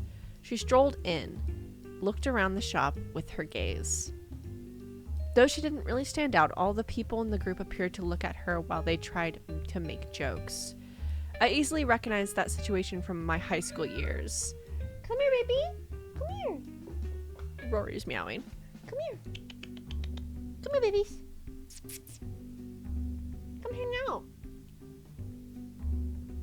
It's okay. Come here. She's crazy. They all wanted to impress her. After the group had made their way through the store, the blonde girl came up to the counter with beer and chips. Welcome. I need to see some ID for the alcohol. After a quick rummaging through her bag, she handed me her ID. She was 20 years old and her name was Jessica. The name seemed familiar. Yeah. Great. Let me just get this checked out. Gave her ID expecting a polite thank you, but was met with nothing more than her snatching the card off my hand. Jessica? Was that like a name that the friend group mentioned? Or was that the other missing person? I can't figure out if that's the missing person or not. The other missing person, not Sam, not Sammy, but... I gave her back her ID expecting a polite thank you, but it was met with nothing more than her snatching the card out of my hand. Well, that was rude. Thank goodness she didn't seem interested in talking to me. I wouldn't have had anything pleasant to tell her. Unless she hadn't kindly talked about them, but Rowan had called them her friends. Maybe I could ask them why she is not there with them. Hey, sorry to ask, but why isn't Rowan with you? With some hesitation, I choose to ask them. Hey, sorry to ask, but why isn't your other friend with you, Rowan? Jessica gave me a quick look of annoyance as she looked me up and down. How do you even know her? Well, know she's I don't a care, right? I didn't ask you to explain. You literally just did. What you just did. Also, just because she comes here doesn't mean she's your friend or anything. I go to class every day. That doesn't mean I'm friends with the janitor. Before I could open my mouth again, she had picked up the last beer and walked away, the other students following her steps. I was left feeling kind of embarrassed, but the feeling quickly turned into anger. She was so rude, and for what? I thought the thought of her stung as my mind raced back to the thoughts I was trying to ignore. Wherever they were going, Rowan would be there, so why didn't she come to the store with them? Had I gotten that right? She really didn't want to see me? If that was the case, I would have preferred she just said that to my face. Well, it wasn't like there was anything going on between us, so I shouldn't have felt bad or spent any more time worrying about that. I hate customer service. Me too, bestie. I was a waitress and a hostess. Fucking hated that shit. Working through the rest of the shift went relatively smoothly. The rain let up during the hours of work, so getting home would be easier. As the night progressed, I started to calm down a bit. I was finally dry and began to warm up. My mind found better things to think about while I worked. While I was checking the inventory at the back of the shop, I heard the sound of a doorbell accompanied by the loud noise of the door being flung open aggressively. A bit confused, my eyes turned towards the door where a bewildered Rowan had just entered. She scanned the place when she noticed me, approached me with hostility. Oh no, were we not supposed to mention that we were talking to her? Oh no. I quickly closed the back door before she closed the distance, her body at less than arm lengths from me. She looked angry. The second thing that hit me was the smell of both perfume and beer. The perfume was sweet. It reminded me of oranges, but the beer made it clear that she had been drinking. Okay, so she's drunk. Don't oh-hi me. Thrown by the aggressive tone, I could only answer with a confused look while staring back at her. Don't look at me like that. You don't have the right to act confused. Hey, lose the attitude. Oh, I can't be angry. Of course you can be angry. What the hell does that have to do with me? Don't start lying. It's pissing me off that you're acting like you did nothing. That was so fucking rude of you. You really thought I wouldn't come deal with this in person? You're a fucking prick. It's so funny because I remember recording these lines, but I have no memory of what the context is. I remember recording them, but I don't remember the context. I don't remember the details. This was half a year ago. This was over half a year ago that I recorded these. I took a deep breath, put my hands in front of me with some hope that Rowan might calm down as well. Okay, slow down. What the hell is this about? Is all about, Rowan? If there is one person who's in the wrong, that would be you. You bitch! Be grateful I respect your shop owner too much to get into a fight here. What the fuck is wrong with you? Clearly my defensive gesture had not worked. Honestly, Rowan, I'm lost. What are you even talking about? You... She took a deep breath, moving backward with her fist in the air as if trying to calm herself down. Please stop lying. Can't believe you would say something like this. But acting like nothing happened is just rubbing salt in the wound. I might look confident and all, but I'm really not. I care about your opinion, and you just blocked me after saying all these mean stuff? Whoa, wait a second. I didn't block you or say anything mean whatsoever. Rowan seemed surprised. She suddenly went quiet with a glare still on her face. I picked up my phone, opened up our conversation, and handed over my phone.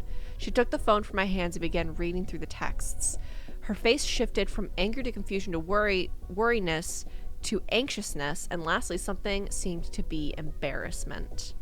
The shop was quiet for what felt like forever, but was realistically only a few minutes while Rowan continued to stare at my phone. Just slightly raising her hand, she handed it back to me with a look of guilt. I'm sorry. Still a bit stunned by the situation, my mouth didn't move. With no answer from me, and with the quiet of the shop, Rowan had to continue. I can't explain how incredibly sorry I am for all that. The tension in the room eased, though still awkward, and Rowan opened her mouth again while she raised her head slightly. She stopped, took a deep breath, and looked at me again. Okay, I won't try to downplay the situation. I was horrible to you. You are better than me because I would have started screaming too if someone barged into my place of work like that. Once again, I really can't tell you how sorry I am. She took another deep breath, followed by her lowering her head and noticing her hands firmly holding her clothes. I was serious when I asked you on a date and got excited that you actually texted me. After a while, I received messages from another number saying it was from you. It was going great until they started saying very unpleasant things. I got pissed that you were rude to me, but the worst was when you blocked me out of nowhere. I know that I didn't make the best first impression, but I want you to like me. Rowan had raised her head again, looked at me in the eyes, blinked a lot, and quickly decided to look past me. I know that doesn't make it all okay. I'm sorry. Okay. And to be completely honest, I feel legitimately dumb for not thinking about the whole number thing. I did get a little bit suspicious. I think her friends did that. I think her friends, quote unquote, or Jessica did that. With some hesitation, I thought that maybe this would be a one-time thing and we can get past it. Though I didn't appreciate being treated like that, it seemed like she had a justifiable reason to be angry. Roman kiss apology. What the hell were those messages? What could have pissed her off so badly? Do you have an idea of who might have done that and how? Also, what did I say that made you so angry? I'd rather not tell. I'm sorry. Trust me on that, please. There's no need for you to know. Well, it does concern me. Someone pretended to be me. I know, sorry, but I think I know who did it, and I promise I'll handle it. By threatening them too? By calmly confronting them with non-violent words. Sounds better. I know. Again, I'm sorry for that. You said sorry enough. No worries. I was mostly shocked because I didn't know what you were talking about. I still find it weird, but I'll trust your word when you say that you can deal with it. I would like to move forward since we've cleared everything up now. Do you still have the same number? Rowan breathed out and looked relieved. Still interested in talking to me? Yeah, of course. Let's start over if that sounds good with you. All right. Hi, my name is Rowan. I think you're cute. Here's my number. Do you want to go out sometime? Beanie, I'm romancing myself. This is the peak of narcissism. What's wrong? Baby girl, if you want like kibble, I can fill up your kibble for a little snacky after I'm done with stream, okay? You have breakfast still though. She likes snacks a lot. Her little snack bowl is empty, but she has breakfast still that she hasn't eaten yet.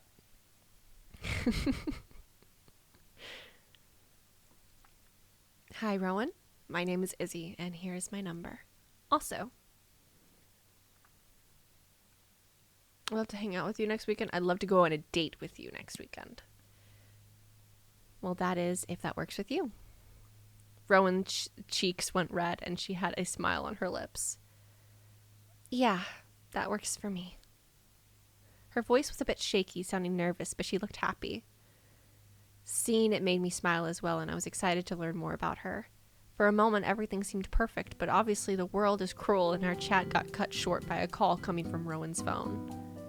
She peered down on her phone and looked a bit nervous, rejecting the phone call before I could even see who it was.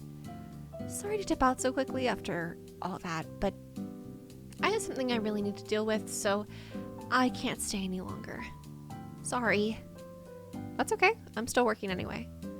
I'm really looking forward to next weekend. I think I know where we're going. If my memory serves me right, I think I remember. I'll text you right number and all so we can make a plan. I gave her a small nod and a smile. I'll be waiting from the right number and all. To make sure that she understood that it was said a bit tongue-in-cheek, I added a small wink. Thank you for hearing me out. And I know I've said it tons of times already, but I'm sorry. I feel deeply ashamed, and this will keep me awake at night. Anyway, I need to get going now. Bye-bye. Bye-bye. Bye-bye. Rowan still had her head bowed as she turned away to walk out the door. Hi! Oh, you want me to throw your toy? Gosh, she just brought me this. Miss Rory brought me this. Let me throw it? Here, wait, the door's kind of narrow right now. Let me open it more. Yeah, so I can throw it through the door. So you can go get it. You ready? You ready? You ready? Let me see if I can show you guys. 1, 2, 3. Go get it. She's running to get it. Will she come back with it?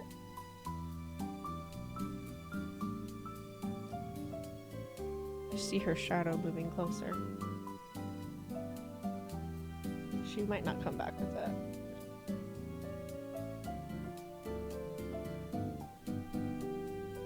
I don't think she's coming back with it.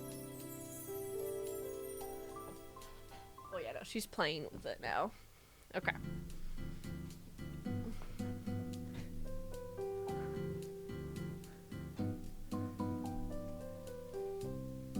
Okay.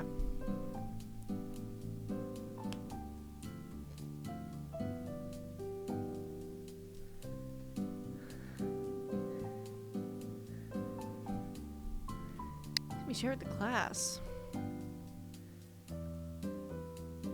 Oh, about where we're going? No. Y'all get to find that out.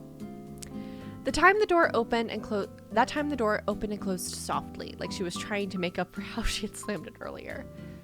Now that everything had calmed down, a morbid idea came to mind. What kind of text did she get that she couldn't even bring herself to share? That could have made her that angry. Was Rowan being blackmailed? That's impossible. I wouldn't be involved in that case.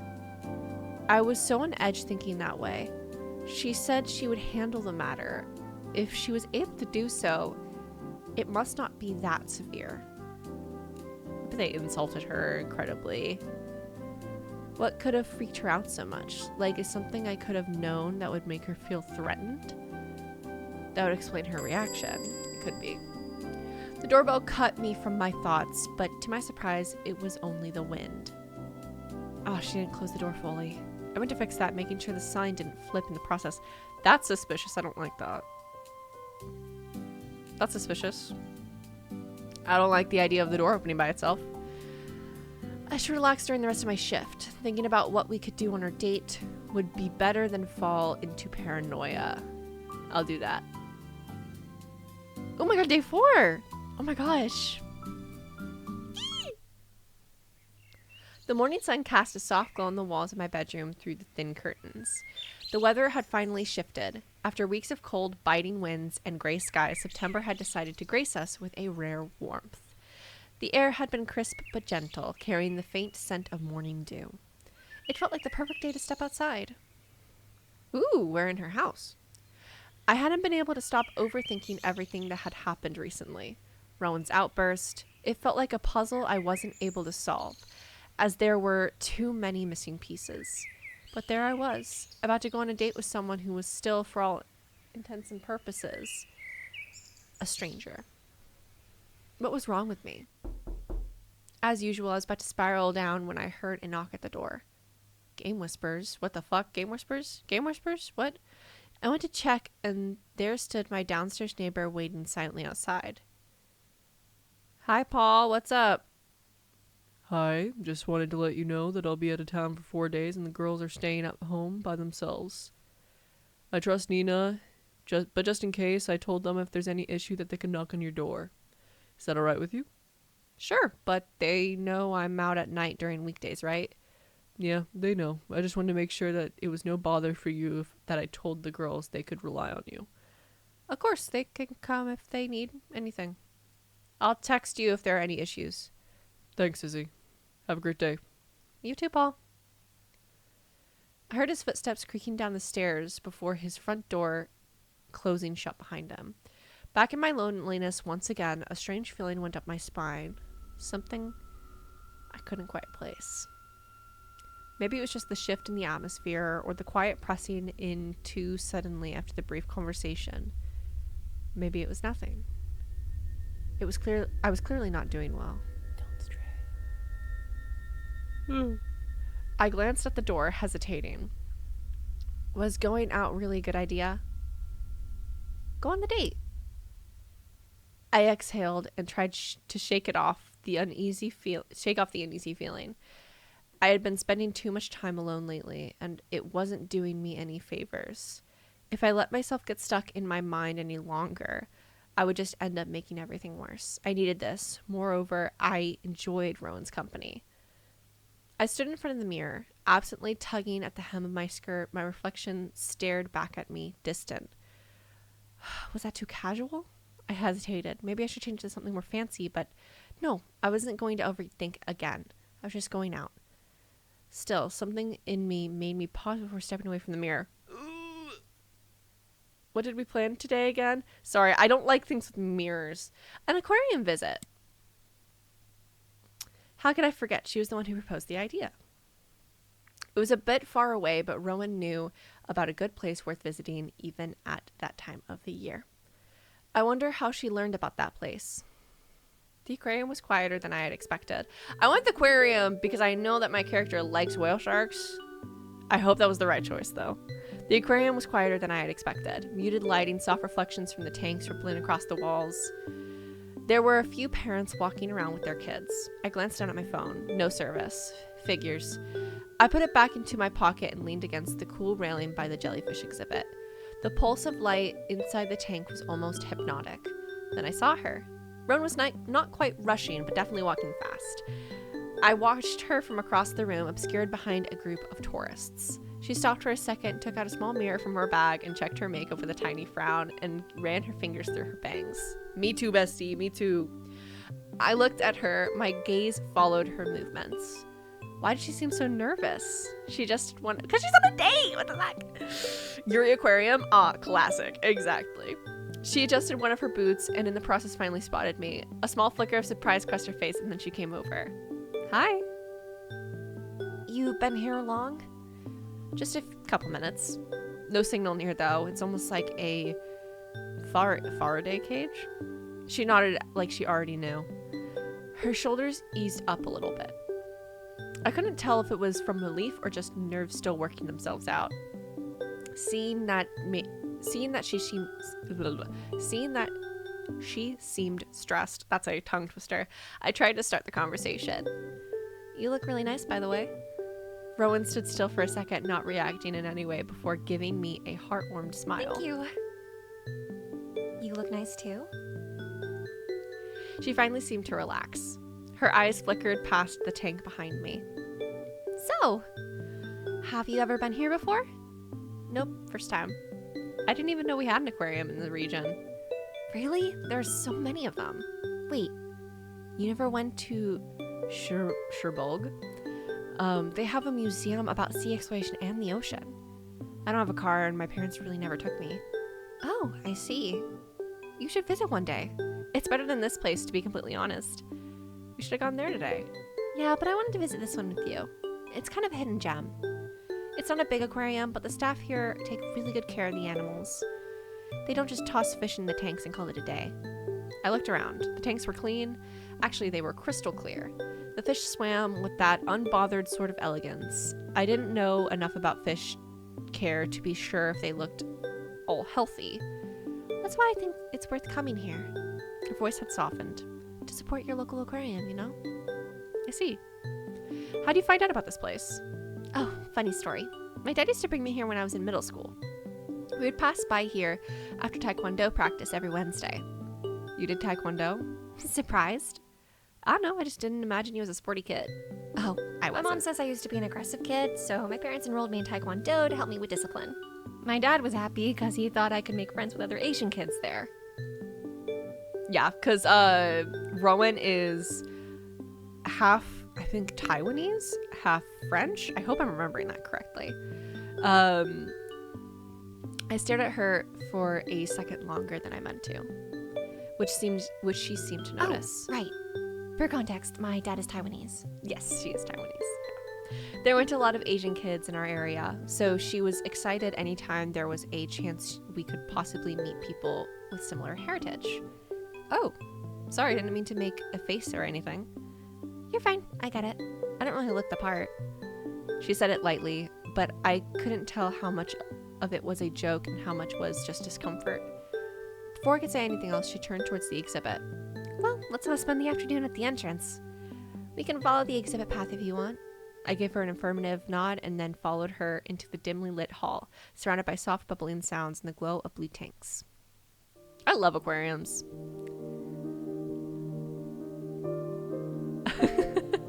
I'm happy you voiced this character. Thank you. We wandered through the different I'm happy to have voiced them too. We wandered through the different exhibitions? No, exhibitions. Exhibitions? Why am I having a brain fart right now? For some reason in my head, I feel like it should just be exhibits. Wander through the different exhibits together. Exhibitions? Sure. The soft, diffused glow from the tanks painted shifting patterns across the floor. Blue, green, and violet light reflecting on Rowan's face as she stood close to the glass. She was practically bouncing, moving from one take to the next with a kind of quiet excitement I hadn't seen in her before. Okay, look at this one. This one is a lionfish. See, they named them like that because the spines that surround their heads mimic a lion's mane. They're super poisonous, like touch one and your whole arm goes numb. I love them. They look like beautiful corals. She grinned, tapping a finger lightly against the info plaque. And see those little fins? They use them to herd prey like tiny shepherds. Isn't that brilliant? I found myself smiling without meaning to. Everywhere we went, she had something to say. A weird trivia fact about seahorses, a story about a crab that used to hide behind a rock and spook kids who got too close. a complaint about how the pufferfish here weren't as big as they used to be. From time to time, a staff member would pass by dressed in a navy polo and the aquarium logo stitched above the heart, and they would always do a double take at Rowan. And then, like clockwork, Hey, Rowan. Haven't seen you in a while. I'm glad to see you back here. she'd brighten up immediately. Hey, Claude! Yeah, this week has been a lot, but I had to come back. They'd exchange a couple words, ending with them glancing my way. Who's this? Before I could even fumble out a hello, Rowan answered for me. My date! I'm showing her the best spots around town. She introduced me as her date. She is such a cutie nerd for being a mean girl. Exactly. She's just like, she's the epitome of like the mean girl who wouldn't be a mean girl if it weren't for their friends being mean girls, who actually is just like a secret nerd who just doesn't want to be picked on, so therefore they become friends with the bullies. But they end up getting picked on anyways. That is so like Rowan coded, I feel like. At least in my head, that's the vibe. Oh, I see. Then I'll let you two be. Have a nice visit. It kept happening. Every few rooms, another staff member would wave her down. She knew their names, asked about their weekends, their pets, their new tattoos. It was still a great moment. I didn't mind that it had slowed down our visit. That's when I realized I wasn't really looking at the fish anymore. I was looking at her. The way her face would light up when she spotted something she liked.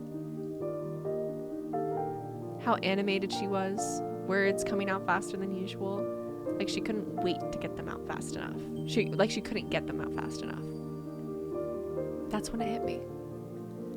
This was the first time since I'd met Rowan that she looked so happy. Hold on, I'm gonna save real quick. I just realized I did not save since we got to day 4. Okay. She was radiant, practically glowing. And somehow, watching her like that made me feel good as well. It felt like I was exactly where I was supposed to be. We eventually reached the end of the exhibition. I feel like I keep feeling like I'm accidentally saying the kink. If you know, you know. And that's why I keep being like, am I saying it right? Exhibition? The space opened into a small souvenir shop near the exit, packed with plushies. Get the ring right now. When's the wedding? Zumi, use your own ring. I don't have my ring on right now. I didn't put on any jewelry today. It's on my vanity. The space opened up into a small souvenir shop near the exit, packed with plushies, shell necklaces, and brightly colored keychains shaped like stingrays and clownfish. A couple of kids begged their parents for plastic diver helmets, while a bored-looking cashier rang up a snow globe. Rowan slowed her pace, brushing her bangs out of her eyes. Me too, bestie. She glanced at the bus schedule she had saved on her phone. I forgot about the weekend schedule. The next bus won't be here for quite a while. She turned at me, a spark of mischief on her face. There's a mini projection room if you want to check it out. It's nothing fancy, but we could sit down for a bit. I shrugged. Sure. I could use a break. Rowan nodded, like she'd hoped I'd say that, and strolled on ahead. Her steps were so light. There was practically a skip in her step. We went through a dim corridor tucked between two galleries of marine exposition. No, Yeah, sure. The room was even smaller than I had expected. A couple rows of worn upholstered chairs. See, I knew that word. Hey. Upholstered chairs faced a plain wall where a documentary was being projected. The background noise of the projector filled the room while the audio track crackled through a pair of wall-mounted speakers. First, a calm male voice speaking in French, en français. But after a few lines, a woman's voice took over, speaking in English, translating what the man had said. The coastal ecosystems are home to over 3,000 species of marine life. Rowan dropped into a seat right in the middle of the empty room, like she owned the place. She tossed her bag on the floor beside her and leaned back, one leg crossed over the other. I sat down next to her, the seat letting out a soft creak beneath me. It was quiet. For the first time since we had stepped into the aquarium, Rowan wasn't talking, just watching. The narrator's voice carried through the little room. Often depicted as mindless predators, sharks play a vital role in maintaining the balance of marine ecosystems. Despite their fearsome reputation, the vast majority of shark species are not dangerous to humans. Unprovoked attacks remain exceedingly rare. The image shifted to show a pair of sharks swimming side by side. Some shark species, such as the sand tiger shark and the whale shark, have been observed forming long-lasting social bonds. Rowan tapped me on the shoulder. Her face looked more soft in the pale light of the screen. She had an affectionate smile on her lips and looked almost at peace. Side note, I really like sharks. Whale sharks. Those are my favorites. I tilted my head. Why are you whispering? No reason. All right. Is that your favorite marine species then? Whale shark? She shrugged, but she was smiling. Yeah. I mean, I like fish in general, but there's something about sharks. I like them a lot. Yeah, I kind of noticed. I chuckled as I looked at Rowan. A faint blush rose on her cheeks. To her cheeks, her bangs almost covering it up as she ducked her head down a little.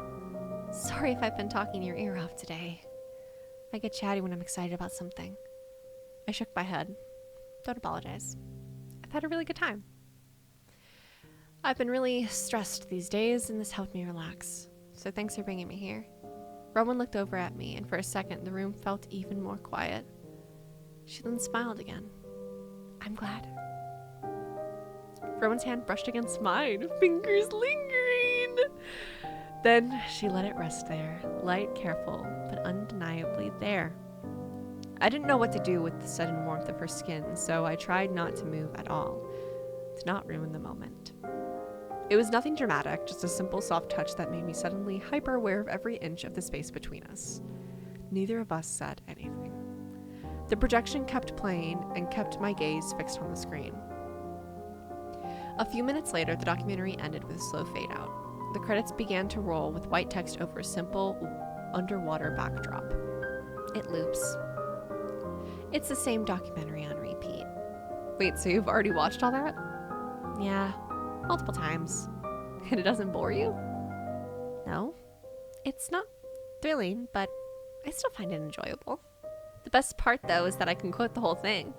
My dad used to brag about how perfectly I'd recite it back then. Rowan, how many times have you watched this? Too many to count, but today is different because I got to watch it with you. Aw, that's sweet. I am sweet. Sometimes you're mean. I was just joking. Sorry, I'm not the best with sarcasm. Anyway, we can head out now. Sure, let's go. We stepped out from the little projection room. As we passed through the last hallway before the exit, a kid holding a round plush caught Rowan's eye. Rowan slowed down, squinting at it. That's not a real fish. I laughed. Yes, Rowan, that's a plushie. No, I mean, it's inaccurate. It's a made-up fish. Maybe a mix of a whale? You can go complain to the souvenir shop about their scientific inaccuracies. She snorted. I won't. It's kind of cute for a freak of nature. So you like it? Yeah, it... She stopped herself, clearly seeing where I was heading. No. It's not worth buying. It's just silly stuff. I could practically see the exact moment the thought crossed her mind and she tried to push it down. Which meant that, of course, I had to do something about it. To her dismay, I grinned. Hey, Rowan. What? Hold on. Chat's distracting me. Okay, everything's fine. Wait here a sec. Before she could react, I darted towards the souvenir shop. Get back here! I could hear the footsteps chasing after me as I slipped past a rack of keychains and made a beeline for the plush display. A whole pile of those ridiculous round sea creatures sat there in a rainbow of soft pastels. I took the most normal looking one and moved quickly to the counter. Rowan caught up, reaching for the one in my hand. I said it's not worth it. You don't need to give me that. Nuh-uh. I sidestepped her and dropped the creature alongside money on the counter. The bored-looking cashier perked up with mild amusement at Rowan as Rowan practically clung to my arm. You don't have to buy me a stupid plush, I swear to God. Too late. The cashier rang it up, clearly entertained. Rowan groaned dramatically. The plush was bagged and handed over with a small nod. I turned around, grinning like an idiot, and held it out to her. For you, milady. She stared at it, then at me, then back at it again. You're so annoying. But her cheeks were red, and she took it anyway, cradling the thing in both arms like she couldn't quite believe it. I owe you chips and a plushie now. It's a present. You don't have to repay me for that. All right. We left the gift shop, showered by the late afternoon light shining through the glass ceiling. The steady bubble and ripple of the tanks followed us down the last hallway before the exit. Rowan walked beside me, and the plush squished in the crook of her arm. I tried not to smile like an idiot again while looking at her. As we passed by one of the last tanks, she slowed down and glanced at me. Hey. Yeah? Can you take a picture of me with it? I held at the plush a little, her eyes avoiding mine. What's this? I thought it was not worth it. She laughed, blocking her face. Okay, fine, I love it. Shut up and take the photo. I pulled out my phone and stepped back a little. Okay, smile. I can't do it on command. Then say cheese really loudly. Cheese! That's adorable. I snapped the photo as fast as I could, not prepared for her to do it so quickly. God, she seemed happy. Like, really happy. Maybe it was stupid. Maybe it was cheesy as hell, but seeing her like that made my heart go all gooey. Honestly, if I could have bottled up that feeling, I would have. It was dumb how good it felt. But it really did feel great. Somehow knowing I'd help make today a good day for her made my chest feel fuzzy. I wanted to stay in it just a little longer. It was a beautiful day. Rowan! Both of us turned around. It was one of the women who'd stopped to talk to Rowan earlier, her expression tight with worry. She hurried towards us, phone in hand, a pale face. There you are, thank God. Rowan, you need to go to the police station now. What's going on? I think it might be your missing friend. What? Eugenie, what are you talking about? They found a dead body and people are saying that it might be Sam's corpse. The words felt like a thunderclap. I saw Rowan come to a halt. Every trace of color drained from her face. She didn't say anything. The plush slipped a little in her arms. Just like that, what had been a good day was over.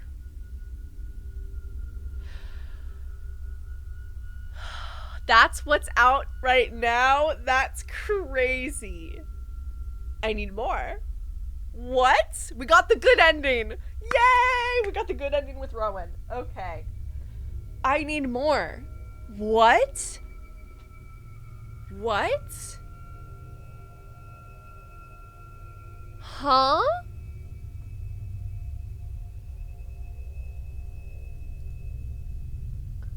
Thank you for playing Applebag's demo. If you enjoyed the game, please consider supporting us by leaving a review on itch.io. Since this game hides quite a few secrets, we recommend replaying it at least once. Oh, I was still reading! Hey, I was reading. Hold on, my stream deal. Hey, who am I to say? You can also check out the dev's Tumblr for more content. Have a great day, players. Okay. Well, that was Applebag.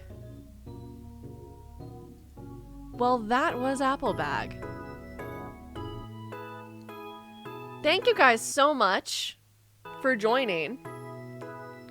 That is what is out right now of Applebag. There will be more.